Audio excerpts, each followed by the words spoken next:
திருச்சிற்றம்பலம்.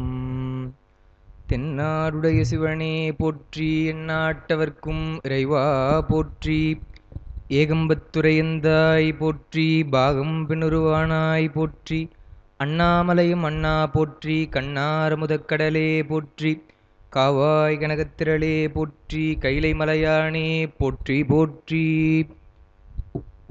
தூக்குசீர் திருத்தொண்டத் தொகை விரிவாக்கினால் சொல வல்லபிரான், எங்கள் பாக்கிய பயனா பதி குன்றைவாள் சேக்கிழானடி சென்னி சேர்த்துவா.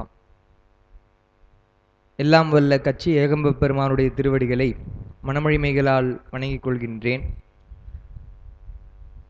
சைவத் திருமுறையிலே 12ஆம் திருமுறையாக இருக்கக்கூடிய நம்முடைய திருத்தொண்டர் புராணமாகிய பெரிய புராணத்தை வாரந்தோறும் சனிக்கிழமையிலே சிந்திப்பதற்கு வாய்ப்பளித்த நம்முடைய சிவஞான அருள்நெறி அறக்கட்டளை நிறுவனர் ஞானமையா அவர்களுக்கு என்னுடைய நெஞ்சார்ந்த நன்றிகளை தெரிவித்துக் கொள்கிறேன்.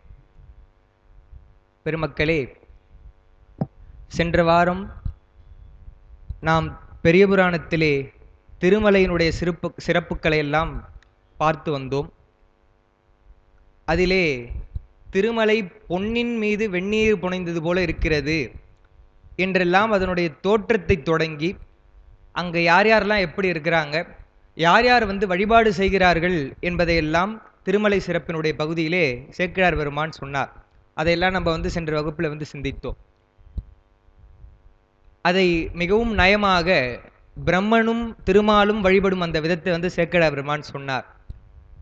அன்னத்தை கைலைக்கு வெளியே எப்படி நம்ம கோயிலுக்கு போகும்பொழுது பார்க்கிங்கில் வண்டி விட்டுட்டு போகிறோமோ, அது மாதிரி அன்னத்தை நிறுத்திவிட்டு அந்த வெண்மையினுடைய பணி காரணமாக அன்னத்தை தெரியாமல் அயர்ந்தான் அந்த பிரமன் என்று சொல்லும் பொழுது, அப்போ பெருமானை இவங்க எங்கே பார்க்க போகிறாங்க என்பது போலும் திருமாலுக்கு அதுபோல கருடனுடைய நிகழ்வை வைத்தும் அவர் சொன்ன விதத்தை எல்லாம் பார்த்து நந்தியம்பெருமானை பற்றிய செய்திகளைத்தான் நம்ம சென்ற வகுப்பில் 20வது பாடலாக பார்த்தோம்.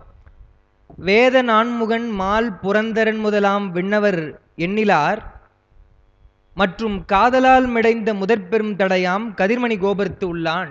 பெருமானை தரிசிப்பதற்காக பல பேர் வராங்கன்றார். வேத நான்முகன் மால் புரந்தரன் 3 பேரை குறிப்பிடுறார். எப்படி சுந்தரர் அவர் வரும்பொழுது வெள்ளாணையிலே வரும்பொழுது யார் யாரெல்லாம் வரவேற்கிறாங்கன்னு சொல்றார். அது சொல்லும் பொழுது இந்திரன் மால் பிரமன் எழிலார் மிகுத்தேவரெல்லாம் எதிர்கொள்ள என்னை அப்படின்னு சொல்றார். அவர் சாதாரண ஆள் இல்லை. இன்னைக்கு நம்ம அதை பார்க்க போறோம். சாதாரண ஆள் இல்லப்பா, அவர் எப்பேற்பட்டவர் அப்படின்றதெல்லாம் இப்போ வரப்போகுது. அது பாட்டில் நான் சொல்ல விரும்பல, அது உடைச்சிட்ற மாதிரி எடுத்த உடனே. அப்புறம் அவ்வளோ பெருமையுடையவரை வரவேற்கணும்னு சொன்னால் சாதாரண ஆட்கள் வரக்கூடாது. தேவர்களே தலைவனாக இருக்கக்கூடிய இந்திரன், அவனுக்கு மேலே மால் பிரமன் எல்லாம் வரவேற்கிறாங்கன்னு சொல்றார். அதுபோல வேத நான்முகன் மால்னு சொன்னால், வேத நான்முகன்னு சொன்னால் நான்முகன் பிரம்மா தெரியும். மால் என்றால் திருமால், புரந்தரன் என்றால் இந்திரன். இவர்களே வழிபடுறாங்கன்னு சொன்னா, அப்ப இவர்களை வழிபடுபவங்களே எல்லாரும் வராங்க, ஒரே கூட்டமா இருக்குன்னு சொன்னா அதை நெறிப்படுத்தணும் இல்லையா? நெறிப்படுத்துவதற்காக நம்முடைய நந்தியம்பெருமான் இருக்கிறார். அவங்க போய் பெருமான உடனே பார்த்துட முடியாது. முதல் பெரும் தடையாம் நந்திதேவர் இருக்கிறார் சொல்றார். சொல்லிட்டு எங்கன்னா கதிர்மணி கோபுரத்து உள்ளான், கதிரும் மணியும் பொதிந்த அல்லது கட்டப்பட்ட அந்த கோபுரத்தில் இருக்கிறார் சொல்லிட்டு, பூத வேதாள பெருங்கணநாதர் போற்றிட பொதிவில் நின்றாடும் நாதனார் ஆதி தேவனார் கோயில் நாயகன் நந்தியம்பெருமான் அப்படின்னு சொல்லிட்டு அந்த கோயில் நாயகனாக இருந்து தலைவராக கணத்திலே தலைவர் போல இருந்து அவர் தான் நெறிப்படுத்துறாருன்னு பார்த்தோம். அதில் அங்கணன் கையிலை காக்கும் அந்த பாட்டை நம்ம சிந்தித்தோம். சிவஞான முனிவர் சொல்லும் பொழுது அவர் கையிலை காக்கும் பொழுது கையில் ஒரு பிரம்பு வச்சுட்டு இருக்கார். ஏன்னா அப்போதான் நெறிப்படுத்துவாங்கன்னு சொல்லிட்டு அந்த பிரம்பு துளசியினுடைய வாசம் இருக்கு. பங்கயம் துளவம் நாரும், தாமரையுடைய அந்த வாசமும் துளசியுடைய வாசமும் வருதுன்னா என்ன அர்த்தம்? பிரம்மாவும் திருமாலும் சரியா வரிசையில போலன்றதுனால அவர் அடிச்சிருக்கார், அந்த பிரம்பலை அடிச்சிருக்கார். அதனால அந்த பிரம்பல அதோடைய வாசம் வருது என்ற செய்திகள் எல்லாம் நம்ம சென்ற வகுப்புல பார்த்தோம். ஆதி தேவனார் அப்படின்னு சொல்றப்போ சிவபரத்துவம் குறித்தது என்ற அந்த ஒரு செய்தியை பார்த்தோம், குறிப்பில் கொடுத்துருக்கோம். என்ன சிவபரத்துவம் என்று சொன்னால், இப்போ சேக்கிழார்ல கூட நேற்று பேசும்பொழுது திருநின்ற செம்மை என்பதை குறித்து அடியேன் பேசினேன். ஒரு 15 நிமிடம் தான் நேரம் இருந்தது. அப்போ திரு என்று சொன்னால் என்ன சொன்னேன்னு சொன்னா, நான் என்னுடைய கருத்து இல்லை, அது அருணையார் ஐயா அவர்கள் தான் எழுதியிருக்காங்க. என்னன்னா, அந்த திரு என்பது நிலையாக இன்பத்தை தரக்கூடிய ஒரு பொருள் அப்படின்னு சொன்னா ஒரு கேள்வி வந்து கேட்கிறோம். ஒரு பொருள் நிலையாக இன்பத்தையே தரணும்னு சொன்னா அந்த பொருள் முதல்ல நிலையா இருக்கணும் இல்லையா? நிலையா இருக்கிற பொருள் தான் அது அப்புறம் இன்பத்தை தருதா துன்பத்தை தருதான்னு பார்க்க போறோம். பேராசிரியருடைய அதுக்குள்ள கூட சொல்லியிருக்கேன் நான். இந்த வகை திரு என்பதற்கு திருக்கோவையாரில் எழுதும் பொழுது காண்பாரால் விரும்பப்படும் தன்மை நோக்கம் அழகு அப்படின்னு எழுதுறார். திருவள்ளுவர் தாமரையில திரு என்பது காண்பாரால் விரும்பப்படும் தன்மை அழகு அப்படின்னு எழுதுறார். எதை விரும்புவாங்க பார்க்குறவங்க? இந்த ஒரு உயிர் எதை விரும்பும்னு சொன்னா இன்பத்தை தான் விரும்பும். அப்போ அதனாலதான் பெருமான திருவாளன்னு சொல்றாங்கல்ல, நம்ம வந்து பார்த்தோம் இல்லையா? அப்போ பெருமான் தான் எப்பயும் நிலைத்திருக்கிறான். 100 கோடி பிரம்மர்கள் நொந்தினர் 6 கோடி நாரடர் அங்கடையெல்லாம் நம்ம பாட்டு பார்க்கிறோம். அப்ப இவன் ஒருவன் தான் வந்து நிலையான பொருளாக இருக்கிறான்னு சொன்னா எப்படி இருக்கிறான்? அதைத்தான் திரு நின்ற செம்மை அப்படின்னு சொல்லும் பொழுது அவன் இன்பத்தையே தருபவனாக இருக்கிறான் அப்படின்னு சொல்லிட்டு நேற்று வந்து சொல்லணும். அதுதான் இவர் சொல்றார். ஆதி தேவனார் ஆதியிலிருந்து இருக்கிறார்னு சொன்னா அவர் ஒருத்தர் தான் ஆதி தேவனார், வேற யாரும் வந்து நிலையா இல்லை அப்படின்னு சொல்லிட்டு சொல்றார். அதுதான் நம்ம சொன்னோம். 300 பொருட்கட்கெல்லாம் முற்படு பழையாய் போற்றி அப்படின்னு சொல்லிட்டு அதை சொன்னோம். முன்னை பழம்பொருட்கும் முன்னை பழம்பொருளே என்றெல்லாம் நாம் சிந்தித்தோம். இன்று அதை தொடர்ந்து 21வது பாடல் குறிப்புல பக்கம் எண் 5 கீழ் பகுதியில் இருக்கு.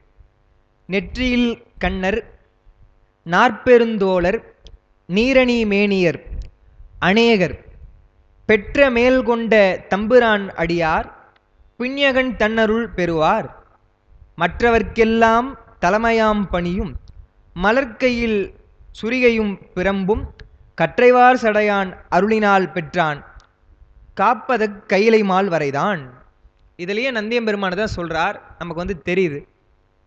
சொல்லும் பொழுது யார் யார்கள் எல்லாம் வந்து வழிபட்டார்கள் என்று சொல்லும் பொழுது எப்படி 20வது பாட்டுல வேத நான்முகன் மால் புரந்தரன் எல்லாம் வழிபட்டார்கள் என்று குறிப்பிடுகிறார்களோ அதுபோல் அவங்க வழிபடுறவங்களை பத்தி சொல்றார் பாருங்க. இதுல நெற்றியில் கண்ணர், நமக்கு தெரியும் பெருமானத்தான் வந்து நெற்றிக் கண்ணன்னு சொல்றோம். முக்கண் உடையவன் பெருமானை சொல்லும் வேடிக்கையா சொல்லுவாங்க. சிவபெருமான் நெற்றிக்கண்ணை திறந்தாலே பிரச்சனை தான் அப்படின்னு சொல்லுவாங்க. ஒரு முறை திறந்தார், மன்மதனை வந்து எரிச்சிட்டார். இன்னொரு முறை வந்து நெற்றிக்கண்ணை திறந்தார், நக்கீரருக்கு வந்து பிரச்சனையா போச்சு. ஆனா கந்த பெருமான் வந்து அவர் நெற்றிக்கண்ணில் வந்து அவதாரம் செய்யறதுக்கு செய்யறாருன்னு பார்க்குறோம். இன்னொன்று ஒரு தனிச்சிறப்பாக சொல்லும்பொழுது இப்போ நம்ம பார்க்க போறோம். அடுத்து படிக்கும் பொழுது மனுநீதி சோழனுடைய வரலாற்றை பார்க்கும் பொழுது அங்க பெருமான் நெற்றிக்கண்ணோடு காட்சி கொடுத்தார் மனுநீதி சோழனுக்கு அப்படின்னு வரும். அப்ப அவர் காட்சி கொடுத்ததெல்லாம் நெற்றிக்கண்ணோடன்னு இவருக்கு மட்டும்தான் சொல்றார் அப்படின்னு பேராசிரியர் வந்து சொல்லுவார். அவருடைய ஆய்விலே அவர் வந்து அது எழுதியிருக்கேன் இந்த விஷயத்தை அப்படின்னு சொல்லுவார். அப்போ நெற்றிக்கண் என்பது நம்முடைய பெருமானுடைய அடையாளம். அந்த அடையாளத்தை வந்து சொல்றார் பாருங்க. நெற்றிக்கண்ணர் பெருமானுக்கு சொல்லல, ஆனா நாற்பெரும் தோழர் நீரணி மேனியர் அப்படின்னு சொல்லிட்டு அநேகர் அப்படின்னு சொல்றார். எப்படி பல பேர் இருப்பாங்க? அநேகர்னு சொன்னா பல பேர். அங்க கைலாயத்துல பல பேர் நெற்றிக்கண்ணோடு இருக்கிறாங்க, நீரணி மேனியராக இருக்கிறாங்கன்னு சொன்னா அதுதான் வந்து நான் குறிப்பில் எழுதியிருக்கேன். அது ஞானசம்பந்தரும் பாடுறார். என்னன்னு சொன்னா சிவசாரூபம் பெற்றவர்கள் அந்த அடியார்கள் எல்லாம் வந்து வழிபடுறாங்க அப்படின்னு சொல்லிட்டு சொல்றார். நம்ம சொல்லும் பொழுது சாலோகம் சாமீபம் சாரூபம் சாயுச்சம்னு சொல்றப்போ சாரூபம் என்ற அந்த பதமுக்தியை அடைந்தவர்கள் பெருமானை போலவே இருப்பாங்க பார்க்கறதுக்கு. பெருமானுடைய நெற்றிக்கண், பெருமானுடைய அந்த நெற்றிக்கண் வந்து இருக்கு. திருநீறு பூசிக்கொண்டிருக்கிறார்கள் அப்படின்லாம் வந்து சொன்னா அவங்க எல்லாம் அடியார்களிலே சிவசாரூப நிலை பெற்றவர்கள். தேவர்களும் வழிபடுறாங்க, சிவசாரூபம் நிலை அடைந்தவர்களும் பெருமானை வழிபடுறாங்க. அதுதான் பார்க்கணும். நம்ம முக்தியே அடைந்து பரமுக்தியே அடைந்தாலும் சரி பெருமானை விட உயிர் பெருசா வந்துடாது. நம்ம எப்படி இருந்தாலும் அடிமை தான். அதுதான் சுந்தரர் சொன்னார். இன்று அடிமை நாளை அடிமைலாம் கிடையாது. அவங்க திருவாரூர் ஊருக்காரங்க கிடையாச்சு, அவங்க சொல்லாம இருப்பாங்களா? மீளா அடிமைன்னு சொல்லிட்டார். மீளா அடிமை உமக்கே ஆளாய் அப்படின்னார். அப்போ சாரூப நிலை அடைந்த உயிர்கள் கூட வந்து பெருமானை வழிபடுது அப்படின்றது தான் அந்த நெற்றிக்கண்லாம் வந்து சொன்னார். சொல்லிட்டு பின்யகன் தன்னருள் பெறுவார் மற்றவர்க்கெல்லாம் தலைமலையாம் பணியும் மலர்க்கையில் சுரிகையும் பிரம்பும் அப்படின்றார். என்னன்னு சொன்னா பெருமானை சொல்லும் பொழுது பின்யகன் என்ற ஒரு வார்த்தை குறிப்பிடுகிறார். அது நமக்கு பரிச்சயமான வரிதான். எங்கன்னு சொன்னா சிவபுராணத்துல வருது. அதுதான் 6ஆம் பக்கத்துல கொடுத்திருக்கு. பிறப்பருக்கும் பின்யகந்தன் பெய்கடல்கள் வெல்க என்று சொல்லும் பொழுது பின்யகன் என்று குறிப்பிடுகிறார். பின்யகம்னா ஒன்றும் இல்லை, தலைக்கோலம் உடையவன். தலையில ஒரு கோலம், அவனுடைய தலைக்கோலம் உடையவன் என்று பொருள். பிஞ்ஞகன்னு சொன்னா. அதுக்கு பிஞ்ஞகன் என்று சொல்லக்கூடிய அந்த சிவபுராண வரிக்கு என்னுடைய பேராசிரியருடைய தந்தையார் அவர் குறிப்புரை எழுதியிருக்கிறார் திருவாசகத்துக்கு. மகாவித்வான் அருணை வடிவேலனார் எழுதுகிற அந்த குறிப்பை நான் எழுதியிருக்கேன். சிவபிரானது தலைக்கோலம் மணிமுடியும் நறுமலர் கண்ணியும் முதலாய பிறர் தலைக்கோலங்கள் போல் ஆகாது, சடைமுடியும் பிறைக்கண்ணியும் கங்கையும் பாம்பும் முதலியனவாக வேறுபட்டு நிற்றலின் இப்பெயர் அவனுக்கே உரியதாயிற்று என்று ஒரு அருமையான உரை எழுதுகிறார். அருமையான உரைனா நம்ம ஒன்றும் பாராட்டல, அவங்களுடைய உரையை அப்படியே ஆச்சரியமா இருக்கு. எப்படிடா இந்த சிந்தனைலாம் அவங்களுக்கு, அதுதான் வந்து சொல்றார். பிஞ்ஞகன்னு சொன்னா தலைக்கோலம் தான், யார் ஒன்னா தலைக்கோலம் பண்ணிக்கலாம். இன்னைக்கு எப்படி எப்படியோ தலைக்கோலம் பண்ணிக்கிறாங்க, ஒரு அலங்கோலமா இருக்கு. ஆசிரியர்கள்லாம் திட்டுறாங்க காலேஜில் வந்தா, ஏன்பா இப்படி இருக்கிற, ஒழுக்க நடவடிக்கையினாலே முதல்ல உன்னுடைய தலையை சரியா வச்சுக்கோ சொல்றாங்க இல்லையா. எப்படி உன்னை பார்த்த உடனே தான் வந்து ஜட்ஜ் பண்ணுவாங்க அப்படின்னு சொல்லிட்டு சொல்றாங்க. ஆனா கேட்க மாட்டேன்றான், அதுதான் நல்லா இருக்குன்றான்.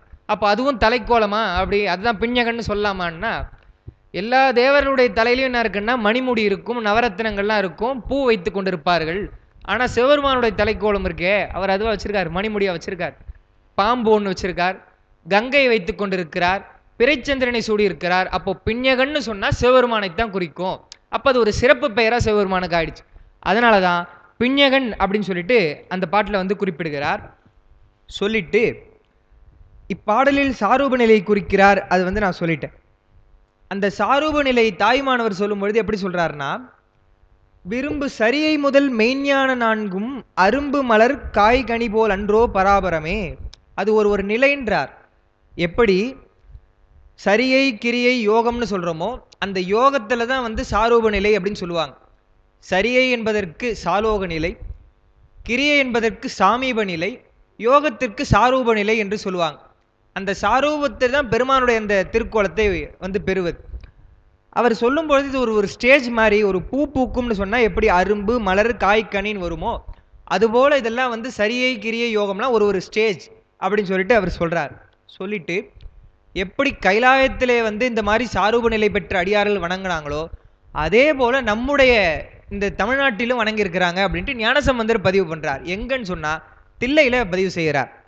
ஆடினாய் நறுநெய்யோடு பால் தயிர் பாட்டு நமக்கு தெரியும். அந்த பாட்டில் நீலத்தார் கரியமிடற்றார் நல்ல நெற்றி மேல் உற்ற கண்ணினார் சூலத்தார் சுடலை பொடி நீரணி வார்சடையார் சீலத்தார் தொழுதேத்து சிற்றம்பலம் என்று குறிப்பிடுகிறார். அங்க திருச்சிற்றம்பலமாக இருக்கக்கூடிய அந்த தில்லையிலே பெருமான் நடனமாடி கொண்டிருக்கும் பொழுது அவனை யார் வழிபடுகிறாங்கன்னு சொன்னா அடியாரும் வழிபடுறாங்க. முக்கியமா அங்க இருக்கக்கூடிய தில்லைவாழ் அந்தணர்கள். ஏன் பெருமான் கூட தியாகேசர் தில்லைவாழ் அந்தனர் தான் மடியாருக்கு மடியன்னு எடுத்து கொடுத்தார். அவங்களுக்கு எவ்வளோ பல சிறப்பு சொல்றாங்க. சொல்லும் பொழுது முதல் விஷயம் அவங்க சிவவேள்வி தான் வந்து செய்யறாங்க. அதுல கூட மற்ற திருமேனிலாம் இல்லை, எங்களுக்கு நடராஜ திருமேனி தான் அப்படின்னு இருக்கிறாங்க. அதைத்தான் ஞான சம்பந்தர் பரப்பை படுத்திங்கும் பசுவேட்டெரியோம்பும் சிறப்பர்னு சொல்றாரு பாருங்க. சிறப்பர் வாழ் தில்லை சிற்றம்பலம் அப்படின்றார். அவங்கள தான் சொல்லும் பொழுது எப்படி சொல்றார், நீலத்தார் கரியமிடற்றார், அவங்களுடைய கண்டம் நீலகண்டமாக இருக்குது. எவ்வளவு பெரிய ஒரு நிலை தெரியுங்களா. ஏன்னா கரைமிடற்று அண்ணல் அப்படின்ட்டு நீலமணிமிடற்று ஒருவன், அவன் ஒருவன் தான் ஒப்பற்றவன் சொல்லும் பொழுதெல்லாம் சிவனுக்கு சொல்வதை அப்படியே வந்து தில்லைவாழ்ந்தனர்களுக்கு பாடுறார். அப்போ இங்கேயும் வந்து அந்த சாரூப நிலை பெற்றவர்கள் இருந்திருக்கிறாங்க, வந்து வழிபட்டிருக்காங்க. அது நம்மளை மாதிரி இருக்கிறவங்களுக்கு இப்போ தெரியுமான்னு தெரியல. இப்போ எத்தனை பேர் அப்படி இருக்கிறாங்கன்றது தெரியல. ஞானசம்பந்தர் போன்ற அருளாளர்களுக்கு அது தெரிஞ்சு அவர் வந்து பதிவு பண்ணியிருக்கார் பதிகத்திலே. சூலத்தார் சொல்றார் பாருங்க, சுடலை பொடி நீரணி வார்சடையார், சடை வச்சு கொண்டு எல்லாம் பெருமானுடைய அடையாளம் தான் சொல்லி அப்படி இருக்கிறவங்க எல்லாம் தொழுதேத்தும். சீலம்னு சொன்னா ஒழுக்கம்னு ஒரு பொருள், பெருமைன்னு அர்த்தம். சீலத்தார் தொழுதேத்து சிற்றம்பலம் அப்படின்னு சொல்லி சொல்றார். அது மாதிரிதான் இங்க என்ன பண்றாங்களா, அந்த நெற்றியில் கண்ணர் நாற்பெரும் தோழர்லாம் வழிபடுறாங்கன்னு சொல்லிட்டு எல்லாம் வழிபட்டாலும் ஒரு தலைமை பணி போல யார் இருக்கிறார்னு சொன்னா யாருன்னா மலர்க்கையில் சுரிகையும் பிரம்பும் கற்றைவாசடையான அருணிலில் பெற்றான் காப்பத கைலை மால்வரைதான், அந்த கைலை மால்வரையை காத்து கொண்டிருக்கிற நந்தியம்பெருமான் என்று சொல்லி நந்தியம்பெருமானுடைய அந்த செய்திகளை எல்லாம் வந்து சொல்றார். சொல்லிட்டு அடுத்து 22வது பாடல்.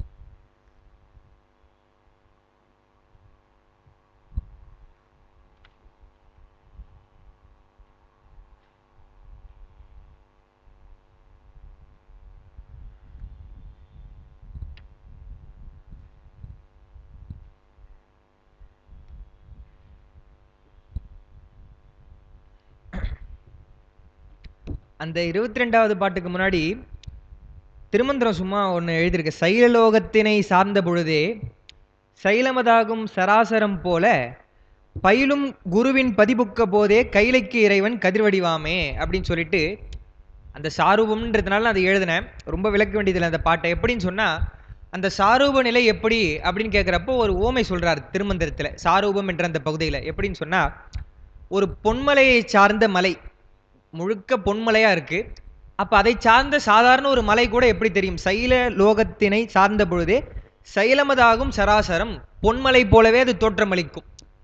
இப்ப எப்படி பளிங்கு சொல்றாங்கல்ல, பளிங்கு வந்து சார்ந்தது வண்ணமா இருக்கணும், அது போல சுற்றி வந்து பொன்மலையாக இருந்தால் அதுவும் பொன்மலை போல காட்சி அளிப்பது போல் பெருமானுடைய அந்த சாரூப நிலையை பெறுவார்கள் என்று பயிலும் குருவின் பதிபுக்க பொழுதே கைலை இறைவன் கதிர்வடிவாமே அப்படின்னு சொல்லிட்டு அந்த சாரூப நிலையை வந்து சொல்றாங்க. அந்த பாட்டு சும்மா எழுதின திருமந்திரத்திலிருந்து.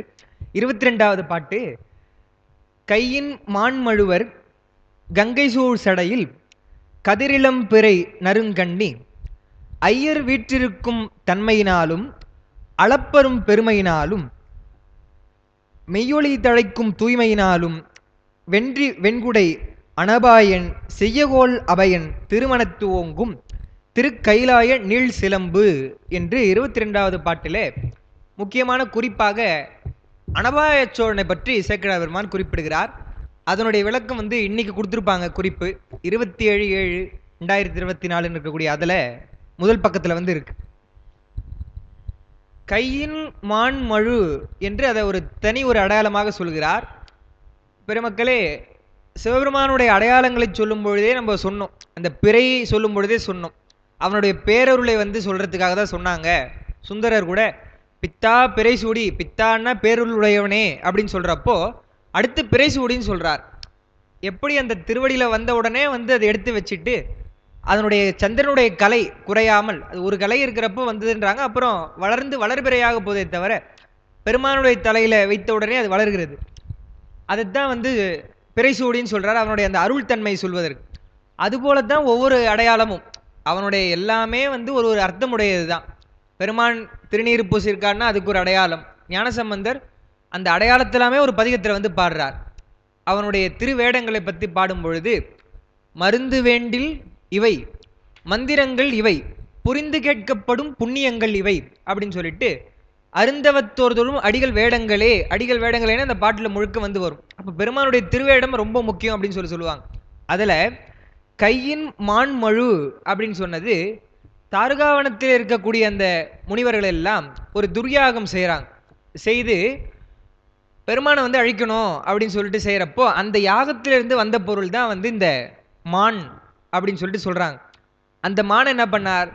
அவர் தெரியும், நம்ம யானையை வந்து போர்த்துட்டார் அப்படின்லாம் தெரியும், அதை அப்படியே பிடிச்சி கையில் வச்சுக்கிட்டார் அப்படின்னு சொல்லி சொல்கிறாங்க.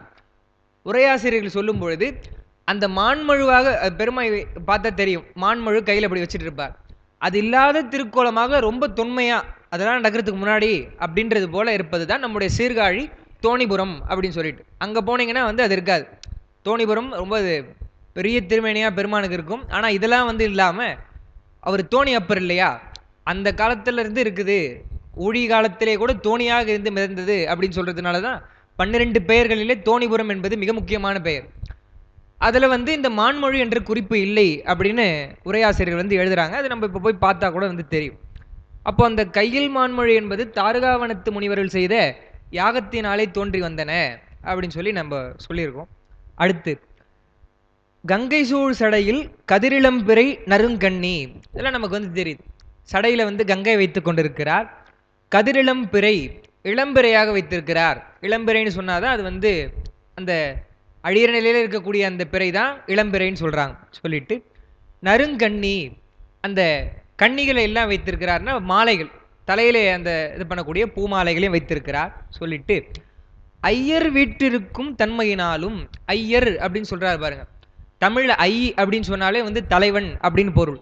ஐயர் என்றால் தலைவர். சிவபெருமான் வீற்றிருக்கக்கூடியதுனால், ஏன்னு சொன்னா மலை எவ்வளோ மலைகள்லாம் இருக்கலாம், பெருமான் இருப்பதனால தான் அது ஊழிதோர் ஊழி உயர் பொன்னுடித்தான் மலையாக இருக்கிறது அப்படின்னு சுந்தரர் பாடுறார். பெருமான் இருப்பதனால தான் திருக்கைலாயத்திற்கே சிறப்பு இல்லையா, அதான் சொல்றார். ஐயர் வீற்றிருக்கும் தன்மையினாலும் அளப்பரும் பெருமையினாலும், அதனால அளப்பரும் பெருமையுடைய அந்த திருக்கைலாய மலை மெய்யொளி தழைக்கும் தூய்மையினாலும் அப்படின்னு சொல்லிட்டு சொல்றார். மெய்யொளின்னு சொன்னா உண்மையான ஒளி, அதுதான் திருநீற்று ஒளி. நம்ம முன்ன படிக்கும் போதே வந்து படித்தோம். பொன்னின் வெண்திருமேனி அப்படின்னு தான் அந்த ஓமையை சொல்லுவார் சேக்கிழார் பெருமான். எப்படி வந்து பொன்னாலான ஒரு இதில் திருநீர் பூசி இருந்தால் எப்படி இருக்குமோ அதுபோல தான் திருக்கைலாய மலை இருக்குதுன்னு சொல்கிறார் இல்லையா, அதுதான் மெய்யொளி அப்படின்றார். அது உரையாசிரியர் எப்படி சொல்கிறாங்கன்னா, எல்லா ஒளியும் வந்து கூட போகிற காலம் ஒன்று உண்டு, சங்கார காலம். அது எதுவும் இருக்காது, ஒளி தரக்கூடிய பொருள் சந்திரன் சூரியன்லாம் எதுவும் இருக்காது, எல்லாம் போயிடும். எல்லாத்தையும் பெருமான் அழிச்சிட்டு அந்த பொடி மட்டும்தான் இருக்கும். அதைத்தான் அது எங்கே சார் போகணும்னு ஒரு கேள்வி கேட்போம். சங்கார காலம் சரி, எல்லாம் பெருமான் அழிச்சிட்டான், அந்த பொடியா இருக்கே, அந்த பொடி எங்கே போகும்னா அதுதான் பெருமானுடைய திருமேனியில பொடியா வைத்துக் கொள்கிறான். அவன்தான் வந்து சங்காரகாரனாக இருந்து முற்றழிப்பு செய்யும்போது அதுக்கும் ஒரு அடைக்கலமாக தன்னுடைய திருமேனி தான் இருக்குன்னு பார்க்குறப்போ அந்த ஒரு ஒளி தான் எப்பயுமே நிலைத்திருக்கக்கூடிய ஒளி. அதனால தான் சத்தியமாவது நீரு, சத்தியமாக மெய்யாக வந்து இருக்கக்கூடியது நீரு அப்படின்னு சொல்லிட்டா சொல்றார். தக்கோர் புகழ்வது நீரு, எல்லாருக்கும் தெரியாதுப்பா, தக்கோர்களுக்கு தான் வந்து அந்த திருநீருடைய இதெல்லாம் தெரியும்னு திருநீற்று பதிகமாகவே பாடுறார் ஞானசம்பந்த பெருமான். அப்போ மெய்யொலின்னு சொல்றப்போ திருநீற்றொளி தான் மெய்யொலி, வேற எல்லாம் வந்து பொய்யொலி அப்படின்ட்டார். அது சொல்லலை அவரு, நம்ம வந்து வச்சுக்க வேண்டியது தான். அதுதான் மெய்யொலின்னு சொன்னால் மற்றதெல்லாம் பொய்யொலின்னு அர்த்தம். அந்த மெய்யொலி தழைக்கும் தூய்மையினாலும், அப்படி வந்து அந்த திருவெண்ணீற்று ஒளி பொழிவதனாலும் அந்த தூய்மையினாலும் வெண்குடை அனபாயன் செய்யகோல் அபயன், அனபாயன்னு சொல்றார், அபயன்னு வந்து சொல்றார். அனபாயன் என்பது அவனுடைய சிறப்பு பெயர் என்பது நமக்கு வந்து தெரியும். அனபாயன்னு சொன்னா என்ன பொருள்னு எழுதியிருக்கேன் குறிப்பில். அபயமில்லாமல் அபாயமில்லாமல் செய்பவன், மன்னிக்கணும், அபாயமில்லாமல் செய்பவன். அதாவது நம்முடைய மனுநீதி சோழனுடைய அந்த புராணத்தில் பார்க்கும் பொழுது மாநிலம் காவலாவான் மண்ணுயிர் காக்கும் காலை பாட்டில் எல்லாம் சொல்லிட்டு பயம் ஐந்தும் தீர்த்து அரங்காப்பான் அல்லனோ அரசன்னு சொன்னா அந்த நாட்டில் இருக்கக்கூடிய எந்த ஒரு உயிர்களுக்கு எந்த பிரச்சனையும் வரக்கூடாது. அதனால தான் நீங்கள் பார்த்தீங்கன்னா சாதாரண மக்களோ சான்றவர்களோ புலவர்களோ இல்லை, தமிழில் அகப்பாடல்களில் தலைவன் தலைவி இருக்காங்க பாருங்க, அவங்க கூட என்ன பண்ணுவாங்க, தலைவி என்ன பண்ணுவா, காதல் நிலையில் களவு வாழ்க்கை கற்பு வாழ்க்கைன்னு சொல்லுவாங்க. இவங்க ரெண்டு பேரும் வீட்டுக்கு தெரியாமல் காதலிப்பது வந்து களவு வாழ்க்கைன்னும், அப்புறம் திருமணம் செய்து கொண்டு வாழ்வது கற்பு வாழ்க்கைன்னு சொல்லுவாங்க. அந்த களவு வாழ்க்கையில் பாட்டு அப்படி வந்து வருது. அதாவது ஐங்குறுநூறில் வேட்கை பத்து என்ற அதில் வரும்பொழுது தலைவி களவு வாழ்க்கையிலே என்ன பண்ணுறான்னு சொன்னால் தான் திருமணம் செய்து கொண்டது போல எண்ணிக்கிறா, கற்பு வாழ்க்கை போல வாழறா. வாழ்ந்து அவள் என்ன பண்ணுறா, வாழி ஆதன் வாழி அவினி நெற்பல பொலிக பொன் பெரிது சிறக்க அப்படின்னு சொல்லிட்டு அந்த மன்னனை வாழ்த்துறா. சான்றோர்களோ புலவர்களோ மன்னனை வாழ்த்தணும் கிடையாது. ஏன் ஒரு அகத்துறை சார்ந்த ரெண்டு பேர் விரும்பக்கூடிய அந்த தலைவன் தலைவி கூட வாழ்த்துறாங்கன்னு சொன்னால் அவன் நீதியாக இருந்தால் தான் வந்து அவன் நாட்டை சார்ந்தவங்களை வந்து சரியாக வச்சுட்டு இருப்பான். ஏதோ ஒரு பிரச்சனைன்னு சொன்னால் கூட மன்னன் தான் முறை செய்வான் அப்படின்னு சொல்லிட்டு தான் அந்த கற்பனையில வந்த உடனே சிறந்த ஒரு இல்லறத்தினுடைய பெண்ணா அவன் என்ன பண்ணுறா, முதல்ல அந்த மன்னனை வாழ்த்துறா. ஆதன் அவினின்றது சேர மன்னர்கள், அவங்களை வாழ்த்துவதாகவே அந்த வேட்கை பத்து முழுக்க 10 பாட்டிலேயே வந்து இருக்கும். 5 வந்து களவு வாழ்க்கை, 5 கற்பு வாழ்க்கையில் வரும். எதுவாக இருந்தாலும் அந்த மன்னனை வாழ்த்துறான்னு சொன்னால் மன்னன் எவ்வழி அவ்வழி வந்து மக்கள்னு சொல்லுவாங்க இல்லையா, எவ்வழி நல்லவர் ஆடவர் அவ்வழி நல்லை வாழிய நிலையெல்லாம் சொல்கிற மாதிரி மன்னன் வந்து ரொம்ப ரொம்ப முக்கியம் அப்படின்னு சொல்கிறது தான் அந்த அனபாயன். அபாயம் இல்லாமல் செய்பவன், எந்த ஒரு பயமும் இல்லாமல் வந்து செய்பவன், அதுதான் வந்து தமிழ் அபயன் அப்படின்னு சொன்னாலும் பயம் இல்லாமல் செய்பவன், அபயன்னா பயம் இல்லாமல் செய்பவன் அப்படின்னு சொல்லிட்டு சொல்கிறார். அந்த வெண்குடை மன்னனுக்கு 2 ரொம்ப ரொம்ப ரொம்ப முக்கியம். வெண்கொற்ற குடை முக்கியம். அந்த வெண்கொற்ற குடை என்பது சாயக்கூடாது, சரியாக நேராக இருக்கணும்னு சொல்லுவாங்க. அதுபோல தான் மன்னுடைய அரசாட்சியை குறிப்பது. அதே மாதிரி செங்கோல் என்பது மிக மிக முக்கியம். அதுதான் அது 2த்தை சொல்கிறாரு பாருங்க. எவ்வளவோ அரசனுடைய அடையாளம், காவல் மரம் இருக்கலாம், முரசு இருக்கலாம், இதெல்லாம் மங்கள பொருள் தான். ஆனால் அந்த வெண்கொற்ற குடையையும் இது செங்கோலையும் வந்து சொல்கிறார். வெண்குடை அனபாயன் செய்யகோல் அபயன் அப்படின்னு சொல்லிட்டு சொல்கிறாரு பாருங்க. அது சொல்லிட்டு திருமணத்து ஓங்கும் திருக்கைலாய நீள் சிலம்பு அப்படின்னு சொல்லிட்டு சொல்றார். அந்த மன்னனுடைய அவனுடைய திருமணம்னு சொன்னா திருமணம், அவனுடைய மனம் இருக்கே அது திருவுடைய மனம்ன்றார். அந்த திரு என்பது என்னன்னு சொன்னா, திருன்னு சொன்னா வீடு பேரு என்று ஒரு பொருள் இருக்கு. நமக்கெல்லாம் தெரிஞ்ச பாட்டுல பொன்னும் மெய்ப்பொருளும் தருவானையில வந்து போகமும் திருவும் புணர்ப்பானை, அங்க திருன்னு சொன்னா வீடு பேர். அவனுடைய மனம் பக்குவமுற்ற வீடு பேருக்கு அடையறதுக்கு இயங்கக்கூடிய மனமா இருக்கு. அந்த திருமணத்தில் இருப்பதனாலும் சிறப்புடையது அப்படின்னு சொல்லிட்டு கைலாய மலையும் இந்த அவனுடைய மனசையும் வந்து சொல்றார். சொல்லிட்டு திருக்கைலாய நீள் சிலம்பு, உயர்ந்த அந்த திருக்கைலாய வரை அப்படின்னு சொல்லிட்டு சொல்றார். இந்த செங்கோலை பத்தி சொல்லும் பொழுது அப்பர் பெருமான் வந்து இந்த பாட்டில் சொற்றுணை வேதியன்ல வந்து சொல்றார். பூவினுக்கு அருங்கலம் பொங்கு தாமரை அந்த பாட்டில் வந்து கோவினுக்கு அருங்கலம் கோட்டம் இல்லது, கோட்டம் இல்லாமல் இருக்கணும், அதுதான் வந்து கோவினுக்கு அருங்கலம், வளையாமல் அந்த செங்கோல் வந்து இருக்கணும் அப்படின்னு சொல்லிட்டு அதை வந்து சொல்றார். அதுதான் அதுபோல நாவினுக்கு அருங்கலம் நமச்சிவாயவே அப்படின்னு சொல்லி அந்த பாட்டு நமக்கு தெரியும். அடுத்து நான் சும்மா அந்த சிலப்பதிகாரத்தை வந்து எழுதியிருக்கேன். என்னன்னு சொன்னா, ஏன் அவ்வளோ அந்த சிறப்பாக சொல்றாங்க செங்கோலும் வெண்கொற்ற கொடையும்னு சொல்லும் பொழுது, சிலப்பதிகாரத்தினுடைய அந்த வரலாறு நம்ம விரிவாக சொல்ல வேண்டியதில்லை, நமக்கு எல்லாருக்கும் தெரியும். கண்ணகி கோவனுடைய வரலாறு, அவன் வந்து அந்த பாண்டிய மன்னன் தவறு எழுத்ததுனால அவன் வந்து உயிரே துறந்து போயிடுறான். அந்த வழக்குரை காதை என்ற பகுதியில் தான் அதெல்லாம் வந்து வரும்பொழுது அந்த பாண்டியனுடைய கோப்பெருந்தேவியா இருக்கா இல்லையா அரசி, அவ வந்து ஒரு கனவு காணுவா. அது தீய கனவு. இப்போ காப்பியத்தினுடைய உக்தி என்னன்னு சொன்னா, முன்ன நடக்க போகிறத முன்னாடியே லேசாக சொல்லிடுவாங்க. அது வந்து ஒரு மெத்தட். ஒரு ட்ராமாவில் இப்போ திரைப்படமே இருக்குதுன்னு சொன்னால் கூட கிளைமேக்ஸில் வரக்கூடிய சீனை பற்றி முதல்ல ஒரு அறிமுகம் கொடுத்துருவாங்க. அதையும் இதையும் மேட்ச் பண்ணி படம் முடிஞ்சதுன்னா ரொம்ப இன்ட்ரெஸ்டாக இருக்கும். அதுபோல் இந்த சிலப்பதிகாரத்தை தொடங்கும் பொழுது கோவலன் கண்ணகியோட கதைலாம் நமக்கு தெரியும். கோவலன் வந்து கொலை உருண்டை போட போகிறான், அவன் தப்பாக சொல்லிடுறான். அப்புறம் வந்து இந்த அம்மா வந்து கேட்குறாங்க, அதை மதுரை எரித்தாலாம் சொல்கிறாங்க. அதெல்லாம் இருக்கட்டும். அந்த கோப்பெருந்தோவி வந்து கனவு கண்டா. அப்போ என்ன சொல்கிறா, நான் ஒரு கனவு கண்டேன், அது தீய கனவு அப்படின்னு சொல்லிட்டு முதல்ல மன்னன்கிட்ட சொல்லிடல, அந்த அரசி தோழிக்கிட்ட தான் போய் சொல்லுவா. தோழிக்கிட்ட சொல்லும் பொழுது என்ன சொல்கிறா, முதல்ல எடுத்தோடனே பாருங்க என்ன சொல்கிறாங்க, அதுதான் எழுதியிருக்கு.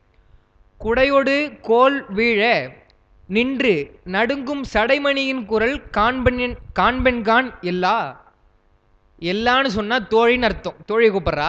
கூப்பிட்டு நம்முடைய மதுரை இருக்கே, மன்னனுக்கு ஏதோ ஒரு தீங்கு வரும்ட்டோ இல்லை மதுரையை எரிய போதுனோ அதெல்லாம் வந்து வரல. அவளுக்கு என்ன வருதுன்னு சொன்னால், குடைன்னு சொன்னால் வெண்குற்ற குடை, குடையோடு கோல் வீழ செங்கோல் வீழ, அந்த வெண்குற்ற குடையும் செங்கோலும் விழுகிறது அப்படின்னு சொன்னால் என்ன அர்த்தம்னா, அந்த அரசு சரியான அரசு இல்லை அப்படின்னு சொல்லி அர்த்தம். அப்போ குடையோடு கோல் விழுதுன்னா ஏதோ ஒரு அபசகுணமாக நடக்க போகுது, அது போல எனக்கு வந்து கனவுல வந்துருச்சு அப்படின்னு சொல்லி சொல்றா. அதே மாதிரி இளங்கோவடிகள் வழக்குரை காதை முடியும் பொழுது சொல்றாரு பாருங்க. அவங்க போறாங்க, அப்புறம் உங்களுடைய சிலம்புல என்ன இருக்குன்னா முத்து இருக்குன்றாங்க, என்னுடைய சிலம்புல வந்து மாணிக்க பரல் தான் இருக்குன்ன உடனே கொடுப்பான உடைக்கிறாங்க. அவ பார்த்த உடனே அந்த அப்ப சொல்ற பாட்டுல பாருங்க, வழக்குரை காதலியே தான் அது. கண்ணகி அணிமணி கால் சிலம்பு உடைப்ப மன்னவன் வாய் முதல் தெரித்தது மணியே, மணிகண்டு தாழ்ந்த குடையன். அந்த மணியை பார்த்த உடனே முதல் அறிகுறியா என்ன சொல்றாருன்னா, தாழ்ந்த குடையன் தளர்ந்த செங்கோலன் சொல்றாரு பாருங்க. பொன்செய் கொல்லன் தன் சொல் கேட்ட யானோ அரசன் யானை கல்வன் அப்படின்னு சொல்லிட்டு அப்புறம் அந்த பாண்டிய மன்னன் உயிர் துறந்து போறான் அப்படின்னு பார்க்குறோம். அந்த பொன்செய் கொல்லன் தன் சொல் கேட்டன்லாம் சொல்றதுக்கு முன்னாடியே என்ன ஆகுதான், அந்த செங்கோல் வந்து ஒரு ஷேக் ஆகுதுன்றார், நடுக்கம் ஆகுதுன்னு சொல்லிட்டு அந்த தாழ்ந்த குடை வெண்குற்ற குடை தாழ்ந்து விடுகிறது அப்படின்னு சொல்றாரு பாருங்க. அப்போ வெண்குற்ற குடை தாழ்ந்தாலோ செங்கோல் வந்து நேரா இல்லைன்னு சொன்னாலோ அரசு சரியா இல்லை அப்படின்னு சொல்லி அர்த்தம். அதனால்தான் செங்கோல் சரியா செலுத்தணும், கோல் செலுத்து ஆளும் குடி அப்படின்லாம் வந்து சொல்லுவாங்க. அதுதான் வந்து என்ன பண்றார் அவரு, நமக்கே இவ்வளவு சொல்றாங்கன்னா சேக்கடார் அமைச்சரா இருந்தவராச்சு இல்லையா. அதனால என்ன பண்றார், ரொம்ப அருமையா என்ன பண்றார், அனபாயனை சொல்லும் பொழுது வென்றிவெண் குடை அனபாயன் செய்யகோல் அபயன் அப்படின்னு சொல்லிட்டு அவனுடைய மனத்திலே ஓங்கும் திருக்கைலாய நீள் சிலம்பு, அவனுடைய மனம் போல ஒரு ஒப்புமை சொல்றார். ஓங்கும் சிலம்புன்னு சொன்னா எப்படி திருக்கைலாயமலை அந்த வெண்ணிறமுடைய மெய் ஒளியாகிய திருநீர் தான் இருக்குது இல்லையா, அதனால சிறப்புடைய மலையாகவும் பெருமான் இருப்பதனால சிறப்பா இருக்கோ, அதுபோல அந்த திருவுடைய மனமாக இருக்குது அவனுடைய மனசு, அந்த வீடு பெற்று எண்ணக்கூடிய மனசுனால உயர்ந்த மனமாக இருக்கக்கூடிய அனபாயன் அப்படின்னு சொல்லிட்டு இந்த பாட்டுல வந்து சொல்றார். அடுத்து 23வது பாட்டு. அன்னதன் திரு தாழ்வரையின் இடத்து இன்னதன்மையன் என்று அறியா சிவன் தன்னையே உணர்ந்து ஆர்வம் தழைக்கின்றான் உன்னரும் சீர் உபமன்ய முனி அப்படின்னு சொல்லிட்டு சொல்றார். இப்போ திருமலையினுடைய சிறப்பெல்லாம் வந்து சொல்லிட்டார். திருமலையினுடைய சிறப்பை சொல்லி அன்னதன் திருத்தாழ்வரையின் இடத்து, இவ்வளோ நேரம் சொன்னனே திருமலையினுடைய சிறப்பெல்லாம், அந்த திருமலையாகிய கைலாயத்தினுடைய தாழ்வரை அந்த மலையடி வாரத்திலே சொல்லிட்டு இன்னதன்மையன் என்றறியா சிவன் மறுபடியும் சொல்றார் பாருங்க சேக்கிழார் பெருமான். எடுத்த உடனே அரியவன் அப்படின்னு சொல்லிட்டார். அதுதான் இன்னைக்கு பாடினாங்க இல்லையா, ஏன்னா மறந்து போயிடுவோம் நம்ம, அதனால மறுபடியும் வந்து ஞாபகப்படுத்தும். உலகெல்லாம் உணர்ந்து ஓதற்கு அரியவன் அப்படின்னு சொல்லிட்டார். அரியவனாக இருக்கக்கூடிய பெருமான், அதுக்கு நம்ம விரிவா பார்த்தோம், அரியானைன்னு சொல்றாருல பார்த்தோம். அதுதான் மறுபடியும் இங்க சொல்றார். இன்ன தன்மையன் இவன் அப்படின்னு சொல்ல முடியாத அளவுக்கு இருக்கக்கூடிய பெருமான். சுந்தரர் சொல்ற மாதிரி இன்ன தன்மையன் என்றறிவுன்னா எம்மான். அப்படிப்பட்ட சிவன் தன்னையே உணர்ந்து ஆர்வம் தழைக்கின்றான். யார் என்று சொன்னால் இந்த பாட்டுல உபமன்ய முனியை சொல்றார். உன்னரும் சீர் உபமன்ய முனி அந்த திருக்கைலாயத்தினுடைய மலையடிவாரத்திலே இருந்து இப்படிப்பட்டவன் தான் சிவபெருமான் என்று சொல்ல முடியாத அந்த சிவனையே சொல்றார் பாருங்க. அந்த ஏகாரம் தன்னையே உணர்ந்து, அந்த உரையாசிரியர்கள் எழுதுறாங்க, நான் அதை எழுதல, இலக்கணமா இருக்குவே. அந்த ஏகாரம் ரெண்டு சொல்றாங்க. ஏகாரம் பல பொருள்ல வரும், தேற்றேகாரம் பிரிநிலை ஏகாரம் ரெண்டு சொன்னாங்க. என்னன்னா சிவனையே உணர்ந்துன்னு சொன்னா சிவனை மட்டும்தான் அவர் உணர்கிறார் வழிபடுகிறார்னு ஒரு பொருள். அது வந்து தேற்றேகாரம். தேற்றம்னா தெளிவா சொல்றது, தெளிவா சொல்லுப்பான்றாங்களே, அது மாதிரி தேற்றம்னா தெளிவு. பிரிநிலை ஏகாரம்னா என்ன பொருள் சொன்னா சிவனையே உணர்கிறார் சொன்னா என்ன அர்த்தம், மற்றவங்களெல்லாம் உணரல, அதை பிரித்து மற்றவர்களெல்லாம் பிரித்து இவனை மட்டுமே உணர்கிறார் அப்படின்னு சொல்லிட்டு சொல்றாங்க. அதுதான் தேற்ற ஏகாரமாக பிரிநிலை ஏகாரமாக. ஒரு மொழியில பாட்டுல ஏ என்று சொல்லக்கூடிய அந்த ஏகாரமே வந்து எத்தனை பொருள்ல வரக்கூடிய மொழியா நம்முடைய தமிழ் மொழி தான் இருக்கு. அது ஒரு சிறப்பு. ஏன்னா உபமன்ய முனிவர் அப்படிப்பட்டவர் தான். அடுத்து சொல்ல போறார் அவருடைய தன்மையை.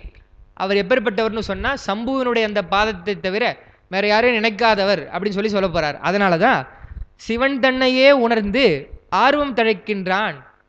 நமக்கு ஒரு சந்தேகம் வரலாம், சார் ரெண்டாவது வரியில தான் வந்து இன்ன தன்மையன் என்று அறியா சிவன் அப்படின்னு சொன்னாரு, இப்போ மூணாவது வரியில பார்த்தா அந்த சிவனை உணர்கிறார் அப்படின்னு சொல்றாரு.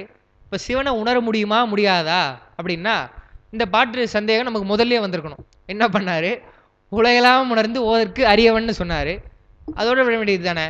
அவனை பத்தி தெரியல, ஆனா அவர் எப்படிப்பட்டவன்னா நில உலாவே நீர்மலி வேணியன்னார். தெரிய முடியாதவன்னு சொல்லிட்டு அப்புறம் அவனுடைய சடையில் இருக்குதுன்னு நமக்கு எப்படி தெரியும் அப்படின்னு சொன்னா நம்ம அதுக்கு அப்பயே விளக்கம் சொன்னோம் இல்லையா. பெருமானுடைய அருளால அவனுடைய முழுசா அவனை தெரிஞ்சுக்க முடியாது, சொரூப நிலை தெரிய முடியாது. ஆனால் பக்தியினால பெருமானுடைய அருளால அவனை பத்தி தெரிஞ்சுக்கலாம், பெருமானே உணர்த்துவான்னு சொல்றது தான் இன்னதன்மையின் என்று அறியாத அந்த சிவனையே வந்து உணர்ந்து அவனுடைய அருளால் உணர்ந்துன்னு வச்சுக்கணும். நம்ம அவனுடைய அருளால் உணர்ந்து ஆர்வம் தழைக்கின்றான். அந்த ஆர்வம் தழைத்தல் தான் என்னன்னு எழுதியிருக்கேன் குறிப்புல. அந்த யோக காட்சியிலே விளைந்த ஆனந்தத்தில் அழுந்தி நிற்றல். ஏன்னு சொன்னா இவங்களாம் முனிவர்கள். உபமன்ய முனிவர் அதுவும் சிறந்த முனிவர், சாதாரண முனிவர் கிடையாது. இன்னைக்கு நான் அதுக்கு தான் திருப்பல்லாண்டு கூட பாலுக்கு பாலகன் வேண்டி எழுதிட அதான் பாடினேன், அது எழுதியிருக்கேன். அதில் வரப்ப பாப் சிறந்த முனிவர் உபமன்ய முனிவர். அவர் அழுதாருன்னு சொல்லி பார்க்கடலே கொடுத்தார் பெருமான் குடிக்கிறதுக்கு, பால் தான் வந்து கொடுப்பாங்க, பார்க்கடலே கொடுத்தாருன்னு சொன்னா எவ்வளவு பெரிய முனிவர். அவர் யோகத்திலே இருந்து பெருமானை எண்ணி எண்ணி அந்த ஆனந்தத்திலே இருக்கிறார்னா சிவானுபூதி நிலையில் இருக்கிறார். அப்படிப்பட்ட தழைக்கின்றான். உன்னரும் சீர், உண்ணுதல்னு சொன்னா நினைத்தல் என்று பொருள். அரும் சீர் அப்படின்னு சொன்னா நினைத்தற்கரிய பெருமை உடையவர், சொல்லுதற்கரிய பெருமை உடையவர் இல்லை, நினைச்சு கூட பார்க்க முடியாது அவருடைய பெருமையை. அப்படிப்பட்ட உபமன்ய முனி, உபமன்யன் என்று சொல்லக்கூடிய அந்த முனிவர் அப்படின்னு சொல்லிட்டு எதுக்கு சொல்றாருன்னா அவர் வந்து அங்க இருக்கிறார் அப்படின்னு சொல்லிட்டு சொல்றார். எங்க இருக்கிறார்னு சொன்னா திருமலையினுடைய அந்த அடிவாரத்திலே தாழ்வரையின் இடத்து இருக்கிறார் அப்படின்னு சொல்லிட்டு சொல்றார். சொல்லிட்டு இவரது சீரில் இது முக்கியம், இவரது சீரில் சிறந்ததாகிய சிவனை உணர்ந்து ஆர்வம் தழைக்கின்ற தன்மையை முதலில் கூறி இன்னும் சில கூறுகிறார். அது ரொம்ப அருமையான உரை. இப்போ உபமன்ய முனிவர் இருக்கிறார்னு சொல்லிட்டாரு, சொல்லிட்டு உபமன்ய முனிவருடைய சிறப்பு ஒரு 2 பாட்டில் சொல்ல போறார் சேக்கிழார் பெருமான். ஆனா உபமன்ய முனிவருக்கே உரிய சிறப்பு தான் ரெண்டும் இருந்தாலும் சிறப்புல எது சார் சிறப்பு?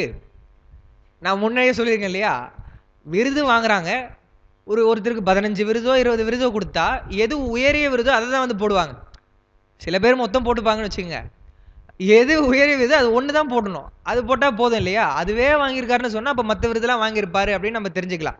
அது மாதிரி இவருடைய சிறப்பு பல சிறப்பு. எது தனிச்சிறப்பு பெரிய சிறப்புன்னு சொன்னா, சிவன் தன்னையே உணர்ந்து ஆர்வம் தழைத்தல். அதை முதல் பாட்டிலே சொல்லிட்டார். அப்படிப்பட்ட தன்மையுடைய உபமன்யு முனிவர் அப்படின்னு சொல்லிட்டார். அடுத்து சொல்றாரு பாருங்க, அதுதான் மிக முக்கியமான பாடல். அதுக்கு கொஞ்சம் நல்ல வேளையா விரிவான ஒரு விளக்கமாக பேராசிரியரே சொல்லுவார். என்னன்னா, பல கருத்துக்களை அவர் சொல்லிட்டு போயிட்டார். நல்ல வேளையா நான் நோட்ஸ் எடுத்து ஃபைல் பண்ணி வச்சதில் அது கிடைச்சது. இணைய வழி வகுப்புல கொரோனா காலத்து முன்னாடி அந்த நான் டேட் சரியா குறிக்கல. அப்போ எடுத்த இதில் நான் பிரிண்ட் எடுத்ததில் ஒரு நினைவு வந்தது எனக்கு. இந்த பாட்டினுடைய செய்தியை பற்றி சிவஞான மாபாடியத்தினுடைய வகுப்புல ஐயா சொன்னாங்க. அந்த குறிப்பு தான் நான் சிலதெல்லாம் எழுதியிருக்கேன். ஏன்னா இதில் வடமொழி பாரதத்தில் எப்படின்னா இருக்குன்னா அதை எழுதியிருப்பேன். அதனால் நாம் பண்ணுவோம் அதெல்லாம் படிச்சிருக்கோம், சமஸ்கிருதம் தெரியும்லாம் நினச்சிக்காதீங்க. அவருடைய குறிப்பு தான், அதுதான் நான் இதில் எழுதியிருக்கேன். சொல்றார் பாருங்க, உபமன்யு முனிவருடைய அந்த சிறப்பு சொல்லும் பொழுது, யாதவன் துவரைக்கு இரையாகிய மாதவன் முடிமேல் அடி வைத்தவன் பூதநாதன் பொறுவரும் தொண்டினுக்கு ஆதியந்தம் இல்லாமை அடைந்தவன். பாட்டு என்னமோ பார்த்தா சாதாரணமா இருக்கும், ஒரு வரையில சொல்லிட்டு போயிடலாம். யாதவன் என்று சொன்னால், யாதவன்னா அந்த யாதவர் குலம் சொல்றாங்க. என்ன ஏன் யாதவர் குலம்? யாதவர் குலம்னா அந்த ஆடு மாடுகளை மேய்க்கும் இடையர் குலம்னு சொல்றாங்க. அது ஏன் அப்படின்னு சொன்னா சொல்றாரு பாருங்க, எது எது என்று ஒரு அரசர் இருந்தாராம். எது அந்த அரசர் பேர். அந்த அரசருடைய வழி வந்த சூரிய குலம், அவர்கள் சூரிய குலம். ஒருத்தருக்கும் ஒரு குலம் சொல்லுவாங்க. சோழர்கள் சூரிய குலம், பாண்டியர்கள் சந்திர குலம்லாம் சொல்லுவாங்க. அதுபோல இந்த எது என்ற அரசன் சூரிய குலத்தை சார்ந்தவன். அந்த வழியிலே துவரைக்கு இறைன்றார் பாருங்க. துவரைன்னு சொன்னா துவாரகை. துவாரகைக்கு மன்னனாக இருந்த கண்ணன், அவன் என்ன பண்ணான்னு சொன்னா, இடையர் குலமாக இருக்கக்கூடிய ஆடு மாடு மேய்க்கிற அந்த குலத்துல வந்தான். அவன் வந்ததுனால தான் அது என்ன சொன்னாங்கன்னா யாதவன். அந்த எது என்ற குலத்திலே வந்த கண்ணன் இருந்ததுனால தான் அந்த குலம் யாதவர் குலம் சொல்றாங்க. அப்போ எதனால அந்த ஒரு பெயர் வந்ததுன்றது நம்ம இந்த பாட்டில் தெரியுது பாருங்க. எது என்ற அந்த வம்சத்திலே வந்த யாதவனாகிய கண்ணனாகிய கிருஷ்ணன் துவரைக்கிரையாகிய மாதவன். மாதவன் என்பது அவருடைய பெயர் அப்படின்னு நம்ம பார்க்கிறோம். உண்மையிலே மாதவன் தான் பெரிய தவம் செய்தவர் தான். ஏன்னா சாதாரண ஆள் கிடையாது. நம்ம கிருஷ்ணரை சும்மா சொல்லிட முடியாது. ஏன்னா கிருஷ்ணர் சிவபூஜை செய்தவர்னு பார்க்குறோம். அவருக்கு தீட்சை செய்து வைத்தது உபமன்யு முனிவர் அப்படின்னு பார்க்குறோம். அப்போ எவ்வளோ பெரிய சாதாரண தவம் அவருக்கு, பெரிய தவம். அதுதான் சொல்றார், மாதவன் முடிமேல் அடி வைத்தவன். கிருஷ்ணனுடைய தலையிலே தன்னுடைய திருவடியை வைத்து, யார் வைத்து? உபமன்யு முனிவர். உபமன்யு முனிவருடைய திருவடியை கிருஷ்ணனுடைய தலைமையில் வைத்து தீட்சை செய்து வைத்தார்னு சொல்றார் பாருங்க. அடி வைத்தவன் பூதநாதன் பொறுவரும் தொண்டினுக்கு. பூதநாதன் என்று சொன்னால் உயிர்களுடைய தலைவனாக இருக்கக்கூடிய நம்முடைய பெருமான் சிவபெருமான். தொண்டினுக்கு அவனுடைய திருத்தொண்டு செய்வதற்கு ஆதியந்தம் இல்லாமை அடைந்தவன். உபமன்யு முனிவர் தான் குழந்தையா இருக்கும் பொழுதே பார்க்கடலை பெருமான் கொடுத்தாரே. அதனால சரி நம்ம சும்மா யோகம் பண்ணிட்டு இருப்போம், நம்ம பெருமான் தான் நம்ம கூட இருக்கிறானேலாம் கிடையாது.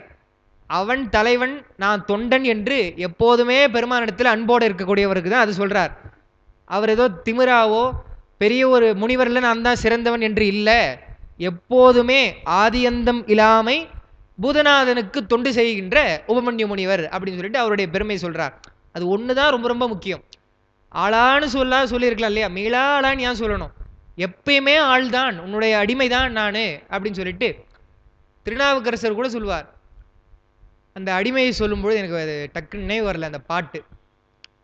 அப்படியே தொடர்ந்து அடிமையாக நம்ம இருக்கிறோம். மீளா ஆளாய், அதேதான்.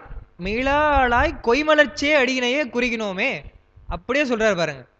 அது மாதிரிதான் நினைக்கின்றேன்னு சொல்ல மாட்டாங்க, மறவாதே நினைக்கின்றேன் மனத்துன்னை வைத்தான்லாம் பாடுவாங்க. அது மாதிரி இவர் சொல்றார், ஆதியந்தம் இல்லாமை அடைந்தவன். அப்படிப்பட்ட உபமன்யு முனிவர் சொல்றாரு. அடுத்து அந்த பொறுகரும் தொண்டுன்னு சொன்னது ஒப்பற்ற தொண்டு, பெரிய தொண்டா செய்றார் அப்படின்னு சொல்லி பார்க்கிறோம். முடிமேல் அடி வைத்த வரலாறு அப்படின்னு எழுதியிருக்கேன், பக்கம் 2 குறிப்புல. அது சொல்றாரு இல்லையா இவர் பாட்டுல, யாதவன் துவரைக்கிரையாக மாதவன் முடிமேல் அடி வைத்தன். எப்போ அந்த திருவடி தீட்சை செய்தார்? சிவதீட்சை செய்தார் கிருஷ்ணனுக்கு அப்படின்னு பார்த்தா அதெல்லாம் ரொம்ப சுவையான செய்திகள். சிவதீக்கை பெறாத கண்ணன் யமுனை ஆற்றங்கரையில் சிவபூஜை ஆற்றிய பின் நீரிலிட்ட மலர்களை உபமன்யு முனிவர் எடுத்து சிவபூஜை செய்ததைக் கண்டு இது நிர்மாலியமாயிற்றே என ஏனைய முனிவர்கள் வினவ, கண்ணன் தீக்கையின்றி செய்த சிவபூஜா மலர்கள் நிர்மாலியம் ஆகா என இவர் கூற, அதை கேட்ட கண்ணன் வருந்தி இவரை அடைந்து சிவதீக்கை பெற்றான் என்பது வரலாறு. என்ன மாதிரி ஒரு வரலாறு பாருங்க. தெரிஞ்சிருக்கும் பல பேருக்கு. நாங்கள் ஆனால் பேசும்போது வந்து சொல்லுவாங்க, எங்களுக்கு யாருக்குமே எதுவுமே தெரியாது அப்படின்னு நினச்சிட்டு தான் பேசணும், அப்போ தான் பேச்சு வரும். ஓரளவுக்கு மேலே போயிட்டா நமக்கு ஒன்றுமே தெரியாது, எல்லாம் பெருமானுடைய திருவருள் என்று இருக்கணும், அதுதான் வந்து நல்ல பேச்சாளருக்கு அழகுன்னு சொல்லுவாங்க ஊக்குவிக்கும் போது குழந்தைகளுக்கெல்லாம். இன்னும் சில பேர் ரொம்ப மோசமாக சொல்லுவாங்க, எதிர்க்கிறவங்களாம் எதனா வந்து நீங்கள் ஒரு இதுவாக நினச்சிக்கங்க, அவங்களெல்லாம் ஆடியன்ஸ் ஃபியர் வராது அப்படின்லாம் சொல்லிக் கொடுப்பாங்க. அது இருக்கட்டும். இது வந்து புனித பேரவைன்னு சேக்கிழார் சொல்வது போல எனக்கு சொல்கிறதுக்கே ஆனால் பயமாக தான் இருக்கும். ஏன்னா எல்லாம் எங்கள் பேராசிரியர்கிட்ட கேட்டவங்க. நான் வந்து அந்த கருத்துக்களை தான் நினைவுபடுத்துகிறேன். ஏன்னா வந்து நம்ம தான் மறத்தல் என்பது இருக்குது இல்லையா, அதனால் ஏதோ நம்ம கொஞ்சம் எழுதி வச்சிருக்கிறத மறுபடியும் வந்து சொல்கிறோமே தவிர, இதெல்லாம் ஐயா ரொம்ப விரிவாக சொன்ன கருத்து தான் சொல்கிறாரு. கிருஷ்ணர் வந்து சிவபூஜை செய்கிறாருன்னு சொல்கிறாரு பாருங்க, அதுவே ஒரு பெரிய ஒரு செய்தி. அதனால தான் ஞானசம்பந்தர் போன்ற அவங்களாம் கூட ரொம்ப மதிக்கிறாங்க. கண்ணனும் கடிகமழ் தாமரை மேல் அண்ணலும் அளப்பரிதாயவனே எல்லாம் பாடுறார். அப்போ கிருஷ்ணர் வந்து முதல்ல செய்யும் பொழுது என்ன பண்ணார், தீட்சை பெறாமல் சிவபூஜை செய்துட்டு இருக்கிறார். அப்படி சிவபூஜை செய்துட்டு அந்த மலர்களை எல்லாம் யமுனை ஆற்றங்கரையில் விடும் பொழுது உபமன்யு முனிவர் வந்து பூஜை பண்ணணும். பூஜை பண்றப்போ அவர் மலர் இல்லாத காரணத்தினால் என்ன பண்ணார், அந்த யமுனை ஆற்றங்கரையில் வரக்கூடிய பூவெல்லாம் எடுத்து இவர் பூஜை பண்ணார். இவருக்கு சீடர்களாக இருப்பாங்க இல்லையா அந்த மாணவர்கள்லாம், அந்த முனிவர்கள் என்ன பண்ணாங்க, சிவசிவா என்ன இது அப்படின்னு சொல்லிட்டு, என்ன சாமி உபமன்யு முனிவர் இடத்துல கேட்குறாங்க. கண்ணன் ஆகிய கிருஷ்ணன் பூஜை பண்ண அந்த பூ சாமி மேலே போட்டது, அதை நிர்மாலியம்னு சொல்லுவாங்க, அதை போய் நீங்கள் எடுத்து பூஜை பண்ணுறீங்களே, அது பண்ணலாங்களா அப்படின்னு சொல்லிட்டு கேட்கும் பொழுது, கிருஷ்ண பூஜை பண்ண பூவா இது நிர்மாலியமா அப்படின்னு கேட்குறாரு. என்னன்னு சொன்னால், அவன் தீட்சையே வாங்கலப்பா, சிவபூஜை செய்யணும்னு சொன்னால் தீட்சை வாங்கணும், தீட்சையே வாங்காமல் அவன் சிவபூஜை செய்கிறான், அது எப்படி நிர்மாலயமாகும், நிர்மாலயம்லாம் இல்லை, ஒன்றும் குற்றமாகாது என்று சொல்லி அந்த மலர்களை எடுத்து இவர் வந்து பெருமானுக்கு பூஜை செய்தார். அப்போ உடனே கிருஷ்ணர் வருந்தி, எனக்கு வந்து நீங்கள் முறையாக தீட்சை செய்யணும் அப்படின்னு கேட்ட உடனே அவனுடைய கண்ணனுடைய தலைமையிலே தன்னுடைய திருவடியை வைத்து சிவதீக்கை செய்து வைத்தார் அப்படின்னு சொன்னால், அப்போ எவ்வளோ பெருமை உடையவர் நம்முடைய உபமன்யு முனிவர் அப்படின்னு சொல்லிட்டு அதை வந்து சொல்கிறார். அடுத்து, கண்ணன் சிவதீக்கை பெற்றதனால்தான் சிவோகம் பாவனையில் இருக்க முடிந்தது என சிவஞான முனிவர் விளக்குகிறார். இதுதான் முக்கியமான செய்தி. மகாபாரதத்தில் வரக்கூடிய செய்தி தான். சிவோகம் பாவனை என்று சொல்லக்கூடிய அந்த சிவோகம் பாவனையில் கண்ணன் வந்து இருக்கிறான் அப்படின்றது அந்த வரலாறு வரும், அதை நான் எழுதியிருக்கேன். எப்படி வந்து யார் வேணா வந்து இருந்துடலாமா சிவோகம் பாவனையில்? இப்போ நான் வந்து பேசிகிட்டே இருந்துட்டு இப்போ நான் சிவோகம் பாவனையில் இருக்கேன் அப்படின்னு சொல்லிடலாமான்னா சொல்ல முடியாது. எப்படி இருக்கலாம், அந்த சிவதீக்கை பெறாதவங்களால இருக்க முடியாதுன்றதுக்கு தான் சிவஞான முனிவர் அது ரொம்ப விரிவாக எழுதுறாரு. மகாபாரதத்தில் அந்த செய்தி என்ன வருதுன்னு சொன்னால், நமக்கெல்லாம் வந்து தெரியும், ஏன்னா பாரத கதை வந்து பொதுவாக எல்லாருக்கும் தெரியும் இல்லையா. பாசுபதம் வேண்டி அர்ஜுனன் வந்து போகிறான் கைலாயத்துக்கு தவம் இருப்பதற்காக. அப்போ கண்ணனும் கூட போகிறான், அந்த வரலாறு நமக்கு தெரியும். போகும்பொழுது, அடடா கண்ணா நான் வந்து பூஜை பண்ணணுமே, பூஜை பண்ணிட்டு தானே வந்து சாப்பிடணும் அப்படின்னு சொல்கிறப்போ, நீ என்ன பூஜை பண்ணுப்பா அப்படின்றார். என்ன கண்ணா, இந்த மாதிரி நான் சிவனை பூஜை பண்ணுறேன், சிவ பூஜை பண்ணுறவன், நீ வந்து என்ன பூஜை பண்ணுன்னு சொல்லிட்டு உன்னை பூஜை பண்ண சொல்றியே, நான் சிவனை எல்லாம் பூஜை பண்ணணும் அப்படின்னு அர்ஜுனன் கேட்குறப்போ, இல்லைப்பா நீ என்ன பூஜை பண்ணு அப்படின்னு சொல்லிட்டு கிருஷ்ணர் சொல்கிறாருன்னு வருது. அந்த செய்தி தான் எழுதியிருக்கேன். கைலாய யாத்திரையில் அர்ஜுனன் சிவ பூஜை செய்ய வேண்டும் என்று கிருஷ்ணரிடம் சொன்னான். கிருஷ்ணர், என் பாதங்களில் பூஜை செய், அப்பூசையை கைலையில் சிவன் முடியில் காண்பாய் என்றார். இப்படி சொல்லியிருக்கிறாங்க. என்ன சொல்லியிருக்காங்கன்னா, என்ன சொன்னாராம் கிருஷ்ணர், சிவபூஜை என்ன செய்யின்னு மட்டும் சொல்லலை, நீ என்னுடைய திருவடியில் வந்து பூஜை செய்யி, என்னுடைய திருவடியிலே போட்ட அந்த பூலாம் இருக்கு இல்லையா, அதை நீ போய் கைலாயத்தில் சிவனுடைய தலை மேலே போய் பாரு அப்படின்னு சொல்லி கிருஷ்ணர் சொன்னார் அப்படின்னு வந்து எழுதியிருக்காங்க. அது அந்த வடமொழி பாரதத்தில் 3வது பக்கத்தில் எழுதியிருக்கேன் பாருங்க. பார்த்தோவநீதம் மதுசூதனஸ்ய பாதார விந்தார்ச்சித சித்திரபுஷ்பம் தர்ச கங்காதர மௌலி மத்தியே. என்னன்னு சொன்னா, பார்த்தன்னு சொன்னா அர்ஜுனன் என்று நமக்கு தெரியும். பார்த்தோவநீதம் அவன் கேட்குறான். அர்ஜுனன் கேட்ட உடனே மதுசூதனஸ்ய, மதுசூதனாகிய கண்ணன் என்ன சொல்றான், பாதார விந்தார்ச்சித சித்திரபுஷ்பம், சித்திரபுஷ்பம்னு சொன்னா பல வகைப்பட்ட மலர்கள், ஒரு மலர் 2 மலர் இல்லை, பல வகையான மலர்களை நீ என்ன பண்ணு, பாதத்தில் அர்ச்சனை செய், என்னுடைய பாதத்தில் அர்ச்சனை செய்து, தர்ச, தர்சன்னு சொன்னா நீ பாருப்பா, எங்க பாருன்னு சொன்னா கங்காதர மௌலி மத்தியே, கங்காதரனாகி இருக்கக்கூடிய சடையிலே கங்கை வைத்த சிவபெருமான் அவனுடைய தலையிலே நீ போய் பாரு அப்படின்னு கிருஷ்ணர் சொன்னாரு அப்படின்னு ஒரு வருது. அதைத்தான் என்ன பண்றார், நம்மாழ்வார் இருக்கார் இல்லையா, திவ்ய பிரபந்தத்தில் எடுத்து அது ஒன்று எழுதியிருக்கேன். தீர்த்தன் உலகளந்த சேவடி மேல் பூந்தாமம் சேர்த்தி அவையே சிவன் முடிமேல்தான் கண்டு பார்த்தன் தெளிந்தொழிந்த பைந்துழாயன் பெருமை பேர்த்தும் ஒருவரால் பேச கிடந்ததே அப்படின்னு நம்மாழ்வார் பாடியிருக்கிறார். என்னன்னு சொன்னா, தீர்த்தன் உலகளந்த சேவடி மேல், உலகளந்த பெருமாளாக திருவவதாரம் செய்தான் அப்படின்னு நமக்கு வந்து தெரியும். அவர் வந்து, ஆனால் அதுவே ஒரு சிக்கலான வரலாறு தான். அவர் கேட்கும்பொழுது வாமனனா இருந்து கேட்குறார், 3 அடி மண். வாமனனா இருந்து தான் அவர் வந்து 3 அடி மண் கேட்டிருக்கணும். சரிப்பா தரன்னு மகாபலி சக்கரவர்த்தி சொன்ன உடனே அவர் போய் உலக அளந்து அவர் என்ன பண்ணுவார், அந்த திருமேனியிலிருந்து கேட்கல. அது ஒரு தனி, அதை நம்ம பார்த்துப்போம். அப்படி உலகளந்த அந்த கண்ணன் இருக்கிறானே, உலகளந்த சேவடி,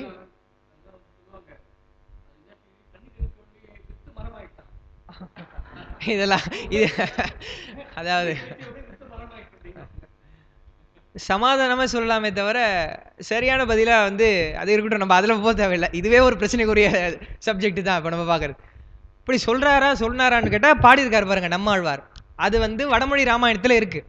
இருக்கா இல்லையான்னு நான் சொல்ல போகிறேன் முடிக்கும் பொழுது. அந்த கண்ணனுடைய திருவடி தாமரையில் போட்ட அந்த பூ சிவன் முடிமேல் கண்டு பார்க்குறாராம். போயிட்டு அர்ஜுனன் வந்து கண்ணனுடைய காலில் போட்ட பூவை கைலாயத்தில் சிவனுடைய தலையில் பார்த்துட்டு தெளிந்தொழிந்த பார்த்தன் அப்படியே தெளிஞ்சிட்டாரு. என்ன தெளிஞ்சிட்டாருன்னு சொன்னா, அடடா நம்ம இத்தனை நாளா சிவபூஜை பண்ணிட்டு வந்தோமே, சிவன் பரம்பொருள் இல்லை, திருமால் தான் பரம்பொருள் அப்படின்னு சொல்லி அவன் தெளிந்து என்ன பண்ணா, அப்படிப்பட்ட பைந்துழாயான் பெருமை. துழாய்னு சொன்னா துளசி, துளசி மாலை அணிந்த அந்த திருமாலுடைய பெருமை பேர்த்தும் ஒருவரால் பேச கிடந்ததே. அப்படின்னா யாராலனா பேசி நிறைவு செய்ய முடியுமா அப்படின்னு சொல்லி சொல்றார். இப்படி பாடிட்டு போயிருக்கிறார். ஆனால் அதான் என்ன சொல்ல கீழே இருக்கு பாருங்க, சிவனை பரம்பொருள் என்று மயங்கி இருந்த பார்த்தனை தெளிவிப்பதற்கே அவனோடு கிருஷ்ணனும் கைலை சென்றார். ஏன் கிருஷ்ணர் கைலாயம் போனார்னு சொன்னா, சிவனையே பரம்பொருளாக நினைச்சிட்டு இருந்தார் இல்லையா, அது இல்லப்பா நான் தான் பரம்பொருள் அப்படின்னு காட்டுறதுக்காக தான் இவர் கூட போனாரா, இப்படிலாம் வந்து சொல்றாங்க. அதுதான் இல்லை. வடமொழி ராமாயணத்தில் எப்படி இருக்குன்னு சொன்னா, மூலத்தில் பார்த்தன் மாதவரை அலங்காரம் செய்து பலியை திரியம்பருக்காக நிவேதனம் செய்தான். இப்படிதான் இருக்கு. என்னன்னு சொன்னா, கண்ணன் வந்து என்ன சொல்லியிருப்பான், முதல்ல அப்படி சொல்லியிருப்பாரா? நான் இப்போ எனக்கு ஒரு கேள்வி வந்தது படிக்கிறப்போ, இப்போ இவர் தான் வந்து சரி அந்த பரம்பொருள் தன்மையை தான் நிலைநாட்டணும்னு சொன்னா, அதுதான் தெரிஞ்சிடுச்சு. அப்புறம் ஏன் வந்து பாசுபதம் பெருமானத்தை கேட்குறீங்க, வாங்க சொல்றீங்க? கிருஷ்ணனே கொடுத்துருக்காரு இல்லையா பாசுபதம், அவர் தான் கூட இருக்காரு சார், அப்புறம் ஏன் வந்து போய் பாசுபதம் கேட்கணும்? சில சூழ்ச்சியெல்லாம் செய்கிறாரு, அது நமக்கு வந்து தெரியும். என்ன பண்றார், எப்படி இருக்குன்னா, மாதவன் சொன்னா திருமால் தெரியும் இல்லையா, பார்த்தன் மாதவரை அலங்காரம் செய்கிறான், மலர்களால் அலங்காரம் செய்கிறான். அலங்காரம் செய்து அந்த பலி நிவேதனம் இருக்கு இல்லையா, எப்படி படைக்கிறான், பலியை திரியம்பருக்காக நிவேதனம் செய்தான். திரியம்பரன்னு சொன்னா நம்முடைய பெருமான், நெற்றிக்கனுடைய சிவபெருமான், அவனாக நினைத்து வந்து செய்கிறான். அப்ப என்ன அர்த்தம்னு சொன்னா, சிவோகம் பாவனையில இருக்கான். இதான் சித்தாந்தத்தில் சொல்லுவாங்க. அந்த கருட பார்வைன்னு சொல்றாங்க இல்லையா, கருடனுடைய பாவனையில இருந்து விஷமேறிய அந்த பாம்பு கடித்து விஷமேறியவனை கருட பாவனையில இருந்து பார்த்தாலே, அதுக்குன்னு சில மந்திரம்லாம் இருக்கு. கருட பாவனையில அந்த மந்திரத்திலிருந்து பார்த்தாலே அந்த விஷயம்லாம் வந்து நீங்கிடும் அப்படின்னு நம்ம ஓமை சொல்லுவாங்க. இருந்திருக்கு, இப்போ வழக்கத்தில் இருக்கான்லாம் வந்து நம்ம இல்லை. அப்படி ஒரு ஆற்றல் இருக்கு, மந்திரத்துக்கு ஆற்றல் இருக்குன்னு பார்க்குறோம். அதுபோல சிவதீக்கை பெற்றவர்கள் வந்து அந்த சிவோகம் பாவனையில் இருக்கலாம் அப்படின்ட்டு தான் அப்படி இருக்கிறான். அதனால தான் சிவோகம் பாவனையில் இருந்த கண்ணன் மேலே மலர்களை எல்லாம் தூவி அந்த பலின்னு சொன்ன உணவு பிரசாதம் அதை படைக்கும் பொழுது, இது திரியம்பருக்காக நான் படைக்கிறேன், நெற்றிக்கனுடைய சிவபெருமானுக்காக படைக்கிறேன்னு தான் அவன் வந்து படைப்பதாக ஒரிஜினல் அந்த வடமொழி ராமாயணத்தில் வந்து இருக்கு. இது மகாபாரதத்தில் இருக்கு. அந்த விக்கிரகம்னு சொன்னா மாதவன். என்ன விக்கிரகம்னா அவர் தான் விக்கிரகமாக நினச்சிக்கிறான். ஆவாகனம் செய்தல் அதுதான் மிக முக்கியம். நம்ம பூஜை செய்யும் பொழுது ஷடிகலிங்கமாக சந்தனத்தை கூட போய் வச்சு சுற்றி பூஜை செய்துட்டு அதை வந்து ஷடிகலிங்கமாக செஞ்சுட்டு போயிடலாம்.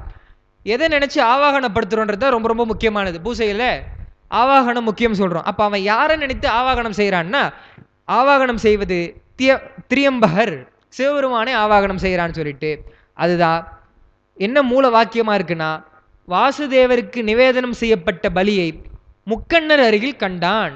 அவன் வந்து திருவடியில் வைத்த மலரை திருமுடி மேல் கண்டானா, அதெல்லாம் வந்து மூலத்தில் கல்ல. சிவபெருமான் அதாவது கண்ணனிடத்தில் படைச்ச அந்த பிரசாதத்தை அந்த சிவபெருமானுக்கு பக்கத்துல வந்து இருந்தது பார்த்து அவனுக்கு ரொம்ப மகிழ்ச்சியா போச்சு. அடடா, இது பெருமான் வந்து ஏத்துக்கிட்டான் நம்முடைய அன்பை.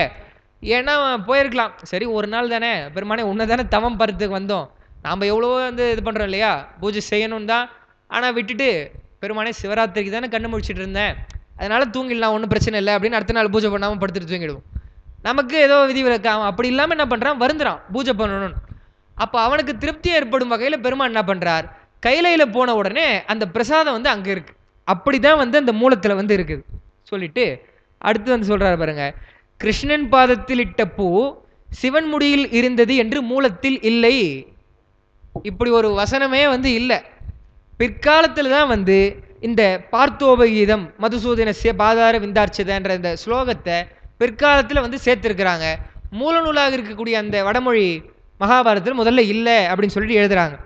சரி, தமிழில் இருக்கு இல்லையா, தமிழில் யார் சொல்றார் நமக்குன்னா வில்லிபுத்தூரார் மகாபாரதம் பாடுறார். அவர் எப்படி சொல்றார் அப்படி இந்த பிரச்சனைக்குரிய இடமா இருக்கு பார்க்கலாம்னு சொன்னா, வில்லிபுத்தூரார் அடி முடி என தவறாக கூறாமல் அவருக்கு பிரச்சனையே வேணான்ட்டார். நான் ஏன் வந்து அடின்னு சொல்லணும் முடின்னு சொல்லணும் அதெல்லாம் சொல்லிட்டு அவர் எப்படி சொல்றாருன்னு பாருங்க. கண்ணன் மேலணி மலர் அனைத்தும் காரேறி வண்ணன் மேல் கண்டலும். அவர் ரொம்ப ஜென்ரலா சொல்லிட்டு போயிட்டார். அவன் கண்ணன் மேல போட்டான் பூவை, அந்த பூ எங்க இருந்ததுன்னு சொன்னா காரேறி வண்ணன் எரிவண்ணன் செம்மேனி அம்மான்னு சொல்றோம் சிவபெருமான். சிவபெருமான் மேல பார்த்தான், பார்த்த உடனே அவனுக்கு மகிழ்ச்சியா போயிடுச்சு. கண்டலும் மகிழ்ந்து மேதினி உண்ணும் மாதவன் சிவனுருவம் என்று உணர்ந்து. இது மிக மிக முக்கியம். மேதினி உண்ட, மேதினின்னு சொன்னா உலகம், ரொம்ப அருமையான தமிழ் சொல்லது. உண்ணும் மாதவன், அவர் வந்து சின்ன வயசுலேயே பல விளையாட்டுலாம் செஞ்சாருன்னு பார்க்குறோம். யசோதை வந்து மண்ணுண்டையா அப்படின்னு சொல்கிறப்போ இல்லைம்மா அப்படின்னு வாயை திறந்த உடனே அந்த உலகங்கள் அண்டகோடிகள்லாம் தெரிஞ்சுது, அது ஒரு சும்மா விளையாட்டாக அவர் பண்ணார் அப்படின்னு சொல்லும் பொழுது அதான் சொல்கிறார். மேதினி உண்ணும் மாதவன், அவன் என்ன நினைக்கிறான் அர்ஜுனன் சொன்னா, ஆஹா இவன் வந்து சிவன் உருவம், சிவோகம் பாவனையில இருந்து சிவன் உருவமாக இருந்தான் அப்படின்னு அவன் உணர்ந்து அண்ணலும் உடல் புலகரும்பினா புலக அரும்பினானரோ. மயிர்ப்புலகம் வருது, கூஸ் பம்ப்ஸ்ன்னு சொல்கிறோம் இல்லையா, நம்ம ஒரு ரொம்ப உணர்ச்சி வசப்பட்டா இல்லை பெருமானுடைய ஏதோ ஒரு உணர்வு வந்ததுன்னா அப்படியே அந்த முடியெல்லாம் அப்படியே ஒரு மயிர்ப்புலகம் வரும். அதுதான் சொல்கிறார். புலகாங்கிதம் அடைந்தார் என்ன சொன்னார் ஐயா, மகிழ்ச்சியாக இருந்தால் வரும், ஏதோ ஒரு உணர்ச்சியில் நமக்கு வரும், அது மாதிரி அவனுக்கு வருதுன்னு சொன்னால் அவன் எவ்வளோ திருப்தியாக இருப்பான் அந்த பூஜைக்கு. அதை தான் வந்து சொல்கிறார். இதெல்லாம் வந்து இந்த பாரதத்தினுடைய செய்தியில் வருது. நம்முடைய தமிழ் இலக்கியத்தில் முத்தொள்ளாயிரத்தில் இந்த செய்தி வந்து வருது. எப்படின்னு சொன்னால், முத்தொள்ளாயிரம் என்பது 3 அந்த மன்னர்களை பற்றி சொல்லும் பொழுது வரும். அந்த பாட்டில் அவர் வந்து சொல்கிறாங்க, ஒரு செய்தி சொன்ன உடனே அவர் என்ன சொல்கிறாங்க, அவர் சைவ சமயத்தை சார்ந்த புலவர், புகழேந்தி புலவராக இருக்குன்றாங்க. ஆனால் முத்தொள்ளாயிரம் ஆசிரியர் தெரியல யார் பாடினது அப்படின்னு சொல்கிறாங்க. அந்த பாட்டில் பாருங்க, செங்கண் நெடியான் மேல் தேர்விசையன் ஏற்றிய பூ பைங்கன் வெள்ளேற்றான்பால் கண்டற்றால் எங்கும் முடிமன்னர் சூடிய பூ மொய்மலர்த்தார் மாறன் அடிமிசையே காணப்படும். இவர் எவ்வளோ ஒரு நயமாக சொல்கிறார், விஷயத்தையும் சொல்லிட்டார். எப்படி வந்து நம்ம இப்போ எங்கள் சார் நம்ம வந்து என்னதான் நடந்தது, இப்போ வந்து அந்த அந்த மகாபாரதத்தில் வடமொழியில் இருந்தது இல்லைன்னு சொல்லிட்டீங்க. இவர் என்னடான்னு சொன்னால் 2 பேருக்கும் ரொம்ப பொதுவாக சொல்லிட்டு போயிட்டாரு. கண்ணன் மேல இட்ட பூ சிவபெருமானத்தில் பார்த்தோன்னு சொல்லிட்டாரு. இப்போ என்னதான் அங்கே நடந்தது அப்படின்னு சொல்கிறப்போ இந்த முத்தொள்ளாயிரம் பாட்டை வந்து எடுத்து நம்ம பதில் சொல்லலாம். எப்படின்னு சொன்னால், செங்கண் நெடியான் அப்படின்னு சொன்னால் நம்முடைய திருமால், அவர் மேலே யார் பூ போட்டாங்கன்னு சொன்னால் தேர் விசையன், விஜயன்னு சொன்னால் அர்ஜுனன், அர்ஜுனன் ஏற்றிய பூ அவன் போட்ட பூ பைங்கன் வெள்ளேற்றான்பால் கண்டற்றால். பைங்கன் வெள்ளேறும்னு சொன்னால் நம்முடைய இடபத்தில் ஏறக்கூடிய நம்முடைய பெருமான் சிவபெருமானிடத்தில் பார்த்தான். அது எப்படின்னு சொல்றாரு பாருங்க, இவரும் பொதுவாக தான் சொல்றார். எப்படின்னு சொல்ற விஷயத்துல தான் என்ன அங்க செய்தின்றது நமக்கு புரியும். எங்கும் முடிமன்னர் சூடிய பூ, மன்னர் சூடிய பூன்னு சொல்லியிருக்கலாம். ஏன்னு சொன்னா அந்த காலத்துல மன்னர்களுக்கு ஒரு மன்னருக்கு ஒரு அடையாளம், அதை வைத்தே வந்து எந்த மன்னர் அப்படின்னு சொல்லுவாங்க. ஒருத்தருக்கு ஒரு அடையாளம் சொல்லும் பொழுது எப்படி போடுவாங்கன்னா, மாலையை அணிந்திருப்பாங்க, கண்ணியாக தலையில் அணிந்திருப்பார்கள், இல்லை அவங்க செண்டு போல கையில் எடுத்துட்டு போயிருக்கலாம். அதெல்லாம் இல்லை, முடிமன்னர், அந்த தலையிலே சூடிய முடிமன்னர் சூடிய பூ மொய்மலர்த்தால், அழகிய அந்த வண்டுகள் மொய்க்கின்ற தாள்களை உடைய மாறன், மாறன் என்று சொன்னா பாண்டிய மன்னன், பாண்டிய மன்னனுடைய அடிமிசையே காணப்படும். எப்படி சொல்றாருன்னா, அந்த பெரிய பெரிய சக்கரவர்த்தியா இருக்கலாம், முடிமன்னர்களாக இருக்கலாம், அவங்க தலையில வச்ச பூ எல்லாம் பாண்டிய மன்னனுடைய திருவடியிலே காணப்படும் அப்படின்னு சொன்னா என்ன அர்த்தம்னா, அவங்க வந்து தலை குனிந்து வழிபாடு செய்கிறாங்களாம், வணங்குறாங்களாம், அப்படியே அடி விழறாங்களாம். விழரும் போது அவங்க தலையில இருக்க போல பாண்டிய மன்னனுடைய அந்த திருவடியில காணப்படுது.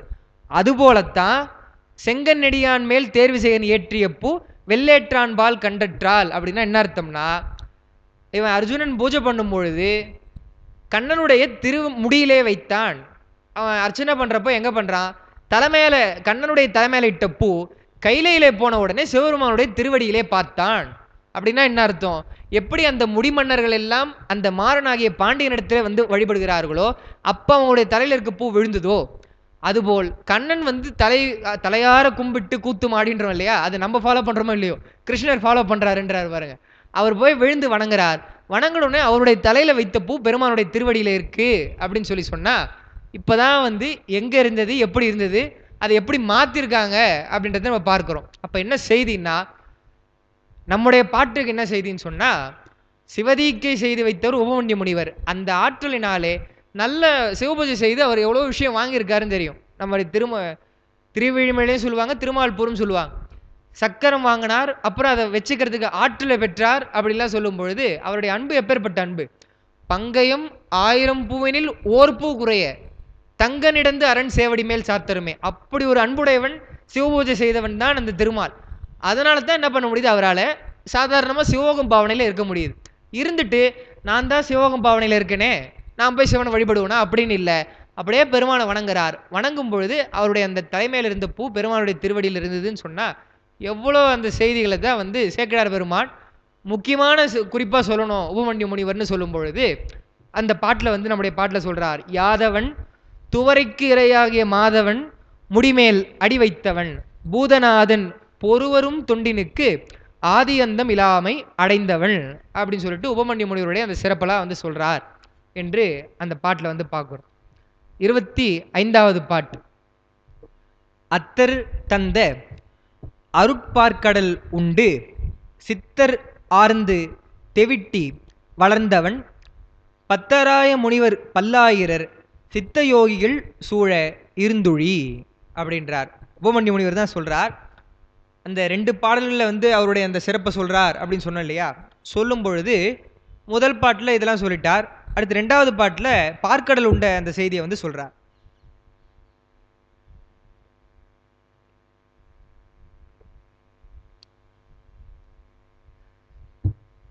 சாதாரணமாக தரல பெருமான் அத்தர் சொல்றார். அத்தர்னு சொன்னா அப்பா அப்படின்னு அர்த்தம். அப்பரடிகள், அப்பன் நீ, அம்மை நீ, ஐயனும் நீ, எல்லாம் பெருமானே நீ தான் அப்படின்னு பாடுறார். அது மாதிரி பெருமான் தான் எல்லாருக்கும் அப்பா அம்மாவா இருக்கிறார். ஆனால் நம்ம உணர்ந்தா நமக்கு வந்து தெரிவார் அப்படின்னு சொல்றாங்க. அதுதான் ஞானசம்பந்தருடைய மிக முக்கியமான இடத்துல சேக்கிழார் சொல்லுவார், யாவர்க்கும் தந்தைதாய் எனும் இவர் இருந்தாலும் தவம் இருப்பதனால இவருக்கு தான் இப்படி அளித்தார் என்று ஆவதனால் ஆளுடைய பிள்ளையாராய் அப்படின்னு வந்து சொல்லுவார். எல்லாருக்கும் பெருமான் தான் தந்தை தாயா இருக்கிறான். அதான் சொல்றார். அத்தர் தந்த அருட்பார்க்கடல் உண்டு. உபமன்ய முனிவர் சிறு வயதிலே வந்து அழும்பொழுது தில்லை பெருமான் தான், அதுதான் இந்த பல்லாண்டுல பாலுக்கு பாலகன் வேண்டி எழுதிட பார்க்கடல் இந்த பிரான் அப்படின்னு சொல்லுவாங்க. தந்த பெருமான் அப்படி பார்க்கடலை உண்டு சித்தர் ஆர்ந்து, சித்தமா சித்தர், நான் பாட்டு தப்பா எழுதிட்டேன்னா என்னன்னு தெரியல, சித்தர்னு தப்பா எழுதிட்டேன்னு நினைக்கிறேன். சித்தம்னு தான் இருக்கணும். சித்தம் ஆர்ந்துதான். சித்தம் ஆர்ந்து தெவிட்டி வளர்ந்தவன். சித்தம் ஆர்ந்துனா பெருமான் தந்த அந்த திருப்பார்க்கடலை அதை வந்து உண்டு தெவிட்டி வளர்ந்து அவன் அவன் சொன்னா அந்த உபமன்ய முனிவர். பக்தராய முனிவர் பல்லாயிரர், முனிவர்களை சொல்லும்பொழுது சொல்றார், தான் யோகத்திலே வல்லவர்கள் என்றெல்லாம் கொஞ்சம் கூட அந்த இருமாப்பில்லாமல் அவர் கூட இருக்கும் முனிவர்களே எப்படி சொல்றார், பக்தராய முனிவர், இறைவனிடத்தில் அன்பு செய்யக்கூடிய முனிவர்கள் சொல்லிட்டு பல்லாயிரர். பல்லாயிரர்னு சொன்னா 2000 3000 4000 கேட்கக்கூடாது. பல்லாயிரம்னா பல பேர், 8000 பேர்னா பல பேர் அப்படின்னு சொல்றதுக்கு தான் அப்படி சொல்றாங்க. அது கரெக்டா அந்த கவுண்டபிள் இல்லைன்னு சொல்லி.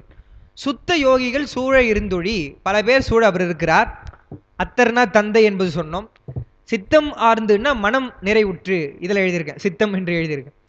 சித்த யோகிகள், இது சுத்த யோகிகள் சொல்றார். என்ன சுத்த யோகிகள் சொன்னா 2 விதமா உரையாசிரியர் எழுதுறாங்க. அவத்தை நிலையில சுத்த அவத்தை அப்படின்னு வந்து சொல்லுவாங்க சித்தாந்தத்துல. அந்த நிலையில இருக்கக்கூடிய உயர்ந்த நிலையினோர். அடுத்து அப்படி வந்து இவர் சீகேஎஸ் வந்து எழுதுறார். ஆறுமுகத்தம்பரான் என்ன எழுதுறாருன்னா, அதெல்லாம் இருக்கட்டும், பெரிய நிலை எப்படி இருக்காங்கன்னா, தூய குணமுடையவர்கள், அவா அறுத்தல் முதலிய ஆசையெல்லாம் நீங்கி. ஏன்னா முனிவர்னு சொன்னாலே அதான் சொல்றாங்க. முனிதல்னு சொன்னா கோவப்பட்டு விட்டுறது. எதை விட்டுன்னா உலக பயனை வந்து விட்டுட்டு பெருமான் அடைவது, அதுதான் முனிவர் அப்படின்றாங்க. அது சொல்றார். சுத்த யோகிகளாக தூய குணங்களை உடையவர்கள் அப்படின்னு சொல்லிட்டு பக்தராய, அது பக்தர் தான் முக்கியம், சிவனிடத்து அன்புடையவராக பல்லாயிரர் இருக்கிறார்கள்.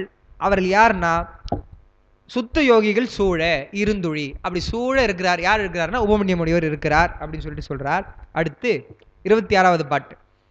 அங்கன் ஓர் ஒளி ஆயிரம் ஞாயிறு பொங்கும் பேரொளி போன்று முன் தோன்றிட துங்க மாதவர் சூழ்ந்திருந்தார் எல்லாம் இங்கிது என்கொள் அதிசயம் என்றலும்.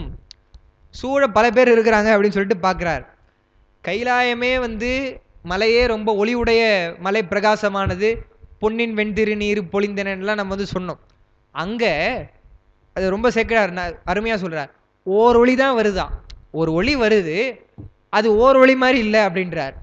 ஓர் ஒளி வருது எப்படி இருக்குன்னா, ஞாயிறுன்னு சொல்றாரு பாருங்க. ஞாயிறுனா நம்முடைய இந்த ஞாயிறு இருக்கே சூரியன், அதையே வந்து நம்ம காலை நேரத்தில் பார்க்கலாம், மாலை நேரத்தில் பார்க்கலாமே தவிர நான் சூரியனை பார்ப்பேன்னு சொல்லிட்டு மதிய நேரத்துலையோ இல்லை பார்க்க முடியாது. நல்ல வெயில் காலமாக இருந்தால் 9 மணிக்கே பார்க்க முடியாது, அவ்வளோ அது இதுவாக போயிடும். அப்போ இன்னும் சூரியனுடைய நெருக்கமாக போனால் எவ்வளோ பிரகாசமாக இருக்கும் அந்த சூரியன். ஒரு சூரியனே எப்படின்னு சொன்னால் 1000 ஞாயிறு பொங்கு பேரொளி. 1000 ஞாயிறுனா இப்போ இங்கே வந்து 1000 கிடையாது, எவ்வளவோ ஞாயிறு, சொல்ல முடியாத அந்த சூரியன் சேர்ந்து வந்தால் எப்படி இருக்குமோ அப்படி ஒரு ஒளி வருதான். நியாயமாக பார்த்தா எப்படி ஒரு ஒளி வந்தாலும் கைலாயத்தினுடைய ஒளியை கம்பேர் பண்ணால் இது பெருசாக இருக்கக்கூடாது. ஆனால் அங்கேயே வந்து இப்படி ஒரு ஒளியாக இருக்கே அப்படின்னு சொல்லி அவங்க ஆச்சரியப்படுறாங்க. ஆச்சரியப்பட்டு பேரொளி போன்று முன் தோன்றிட, அவர்கள் முன் தோன்றிட துங்க மாதவர் சூழ்ந்திருந்தார் எல்லாம். அங்கே இருக்கவங்களாம் சாதாரண முனிவர்கள் இல்லைப்பா, உயர்ந்த முனிவர்கள். துங்க அப்படின்னா உயர்ந்த பெருமையுடைய முனிவர்கள் அவங்கெல்லாம். இங்கு தென்கொள் அதிசயம், இதுக்கு முன்னாடி நாங்கள் பார்த்ததே இல்லையே கைலாயத்தில் இப்படி அதிசயம்ன்றார். அந்த அதிசயம்ன்றது ரொம்ப அருமையாக உரை எழுதுறாங்க. என்னன்னு சொன்னால், அதிசயப்பத்து அற்புதப்பத்துன்னு வந்து நமக்கு திருவாசகத்தில் வரும். அதிசயம்னா என்ன, அற்புதம்னா என்ன அப்படின்னு சொல்லி கேட்டாங்கன்னா, இப்போ இதுக்கு எழுதுறதுக்கு முன்னாடி என்ன கேட்டாலும் எனக்கு தெரியாதுன்னு தான் சொல்லியிருப்பேன். ரெண்டும் ஒன்று தானங்க அப்படின்னு தான் சொல்லியிருப்பேன். அதிசயம்னா என்னவா, இன்னதென்று தெரிந்து அனுபவிக்க பெறும் பெருமித உணர்ச்சி. அதிசயம்னு சொன்னால் ஒரு பெருமித உணர்ச்சி, ஒரு பெரிய ஒரு உணர்ச்சி, அதிசயமா இருக்கே அப்படின்னு சொல்கிறோம் இல்லையா, அது. அந்த அதிசயம்னா என்னன்னு சொன்னால் இதுதான் அப்படின்னு தெரிஞ்சுக்கிறது தான். எப்படின்னு சொன்னால், இப்போ இங்கே அந்த ஒளி வருது இவங்களுக்கு, அந்த ஒளியை பார்த்துட்டு இது ஒளின்னு தெரிஞ்சிருச்சு. இங்கே எப்படி இது வருது அப்படின்றது அதிசயம். அற்புதம்னு இருக்கு பாருங்க, அதுவும் பெருமித உணர்ச்சி தான். பெருமித உணர்ச்சி மட்டும் உண்டாகி இன்னதென்று அறியப்படாதது. ஒரு பெருமித உணர்ச்சி வரும், ஆனால் என்னன்னே தெரியாது. அதனால தான் மாணிக்க வாசகர் வந்து எப்படி சொன்னார்னா, அதிசயம் கண்டாமே அப்படின்னு சொல்லியிருப்பார். அற்புதம் கண்டாமேன்னு சொல்லியிருக்க மாட்டார். அற்புதம் அறியேனே அறியேனேன்னு சொல்லியிருப்பார். அப்போ கண்டு அனுபவித்து நம்ம வந்து பெருமிதம் கொள்வது அதிசயமா, நம்ம வந்து என்னன்னே தெரியாம பெருமிதமா இருந்ததுன்னா அது அற்புதம் அப்படின்னு சொல்லிட்டு ரொம்ப அருமையா அந்த இடத்துல உரையாசிரியர் உரை எழுதுறாங்க. சொல்லிட்டு 1000 என்று சொன்னால் அது 1000 கிடையாது, அநேக கோடி அப்படின்னு நீங்க உணர்ந்துக்கணும் அப்படின்னு சொல்லிட்டு ஒரு ஒளி வருது. அதை பார்த்துட்டு இது என்கொள்னு யார்கிட்ட கேட்டிருப்பாங்க, என்கொள்னா வினா கேட்குறாங்க, இது என்னங்க இது ஆச்சரியமா இருக்கு, கைலாயத்தில் இப்படி இருக்காதுங்களே அப்படின்னு சொல்லி கேட்குறாங்க. கேட்கும் பொழுது அதிசயமா இருக்கே அப்படின்னு கேட்குறாங்க. இந்த 1000 ஞாயிறு பேரொளி சிவனுக்கு கூறப்படுவது, இதுவே சுந்தரருக்கும் கூறப்படுகிறது. அது எங்க சிவனுக்கு வந்து கூறப்படுகிறது அப்படின்னா, 5வது பக்கத்துல கைலை, ஆமா அது எழுதியிருக்கேன், அந்த பாட்டு எழுதியிருக்கேன், 5வது பாட்டு. கைலை நாயகன் காமரு தன்னூறு பயிலும் ஆடியில் பார்த்தங்க அழைத்தலும் வெயில் செய் வெங்கதிர் கோடி விராய் என செயரில்லாத மெய் தேசோடும் தோன்றினார். இது எதில் வருதுன்னு எழுதணும்னு நினச்சா அதை நான் வரதுட்டேன். சுந்தரர் வந்து அவர் வர்றது எப்படி சொல்றாருன்னா, முதல்ல சுந்தரருடைய தோற்றம் சொல்லும்பொழுது பெருமான் அவருடைய அந்த அழகான தோற்றத்தை வந்து கண்ணாடியில், ஆடின்னு சொன்னால் கண்ணாடி, கண்ணாடியில் வந்து பார்த்தார். அப்போ அது எப்படி இருந்ததுன்னு சொல்றாரு பாருங்க. இவராச்சும் 1000 சொன்னார், கோடி விராய் கதிர் கோடி, அவ்வளோ ஒரு பிரகாசமாக சுந்தரர் வராரு அப்படின்னு சொல்லிட்டு அவர் எப்படி அதை வெளிப்பட்டாருன்னு அந்த செய்தி சொல்கிறாங்க. பெருமானுக்கு எங்க அப்படி சொல்லப்பட்டிருக்குன்னு சொன்னா மறுபடியும் திருவாரூர் தான். திருவாரூர்ல நமக்கெல்லாம் ரொம்ப தெரிஞ்ச அருமையான பாட்டு. பாடிலம் பூதத்தினானும் பவளச் செவ்வாய் வண்ணத்தானும் அந்த பதிகத்துல 8வது பாட்டுல வந்து சொல்றார். அது 4ஆம் திருமுறையில 4ஆம் பதிகத்துல 8வது பாட்டு. 1000 தாமரை போலும் 1000 சேவடியானும்.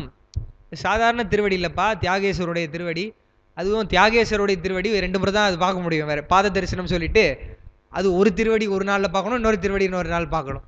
அப்படிப்பட்டவர் பெருமானுடைய திருமேனியே அப்படின்னா அவர் எப்பேற்பட்ட பெருமையுடையவர். அவரை பத்தி சொல்லிட்டே இருக்கலாம். திருவாரூர் தியாகேஸ்வரை பத்தி. 1000 பொன்வரை போலும் 1000 தோளுடையானும். பொன் வரைனா பொன்மலை, அப்படிப்பட்ட தோளுடையவனும். அடுத்து சொல்றாரு பாருங்க, 1000 ஞாயிறு போலும் 1000 நீள்முடியானும். அவருடைய அந்த முடி இருக்கே திருமுடி 1000 ஞாயிறு போன்ற பேரொளி உடையது அப்படின்னு சொல்லிட்டு 1000 பேருகந்தானும் ஆரூர் அமர்ந்த அம்மானே. ஆரூரான்றது மட்டும் இல்லப்பா, எந்த பேர் சொன்னாலும் சரி அவருடைய பேர் தான். ஒரு நாமம் ஒரு ரூம் இருந்தா தானே அதை சொல்றதுக்கு பிரச்சனையே கிடையாது. என்ன எது சொன்னாலும் அவருடைய பெயர் தான். இது ரொம்ப சுவையா இந்த எங்க இந்த வந்து எடுத்து சொல்லுவாங்கன்னு சொன்னா, பல இடங்களில் சொல்றாங்க. நம்முடைய காஞ்சி புராணத்துல வந்து நாராயணனே பரபிரம்மம்னு சொல்லுவார் பாருங்க நம்ம வியாச முனிவர். காசியில போய் சொல்றப்போ நந்திதேவருக்கு கோவம் வந்துடும். என்னங்க நீங்க வந்து பெருமான் முன்னாடி வந்து நாராயணனே பரபிரம்மம்னு சொல்றீப்பான்னு கோவம் வந்துடும். அப்ப பெருமான் சொல்லுவாரு, அவர் ரொம்ப ரிலாக்ஸா உட்காந்துட்டு இருக்காராம். ஏன்னு சொன்னா, எந்த பேரா இருந்தாலும் என் பேர் தானேப்பா, நாராயணன் சொன்னாலும் அது என்னதான், சிவன் சொன்னாலும் என்னதானே, அதனால என்னதான் சொல்றான்னு நினைச்சுக்கிறேன். அப்பதான் நந்திதேவர் சொல்றார், அவர் எந்த குறிக்கோள்ல சொல்றார், திருமால் பரபிரம்மன் சொல்லி உங்க முன்னாடி வந்து அது வேற கையை தூக்கி வேற அவன் சொல்றான், அப்படியே அது ஸ்தம்பித்து போயிட்டோம் அப்படின்றாங்க. கையை வெட்டினார் அப்படின்னு சொல்றாங்க. அது மாதிரி அதுதான் சொல்றார், 1000 பேருகந்தானும் ஆரூர் அமர்ந்த அம்மானே அப்படின்னு சொல்றப்போ அவனுடைய அந்த நீள்முடி 1000 ஞாயிறு போன்ற நீள்முடி அப்படின்றார். அப்படி பெருமானுக்கு சொன்னதை, ஏன்னா சேக்கிழார் வந்து சரியா அது எங்க அந்த திருமுறை தொடர்ல இருக்கோ அது அப்படியே எங்க சொல்லணுமோ சொல்லுவார். அவருடைய அந்த திருவுருவம் தான் கண்ணாடியிலேருந்து வந்ததுன்னு சொன்னா சுந்தரருக்கு சொல்லலாம் என்றுதான் 1000 ஞாயிறு போன்ற, இவரும் கோடி இல்ல லட்சம்னு சொல்லியிருக்கலாம் இல்லையா, அப்படியே சொல்றார். 1000 ஞாயிறு போன்ற அந்த தன்மையுடைய ஒளி போல இருக்கக்கூடிய ஓர் ஒளி வந்து வருது அதிசயம் என்றலும் அப்படின்னு சொல்லிட்டு சொல்றாங்க. அப்புறம் அதை பார்த்து அவங்க என்ன கேட்க போறாங்க அதுன்றதெல்லாம் வந்து நம்ம அடுத்த வகுப்புல சிந்திக்கலாம் என்று சொல்லி, இப்படி பெரிய புராணத்தை வாரந்தோறும் சிந்திப்பதற்கு அவங்களுக்கு வேற நேரமாகுது சிந்திப்பதற்கு வாய்ப்பளித்த நம்முடைய சிவஞான அருள்நெறி அறக்கட்டளையுடைய நிறுவனர் ஐயா அவர்களுக்கு மீண்டும் என்னுடைய நெஞ்சார்ந்த நன்றிகளை தெரிவித்துக் கொண்டு, அடியேனுடைய உரையும் கேட்க இங்கே வருகை புரிந்திருக்கும் உங்கள் அனைவருக்கும் என்னுடைய நெஞ்சார்ந்த நன்றிகளை தெரிவித்துக் கொண்டு நிறைவு செய்கிறேன். நன்றி, வணக்கம்.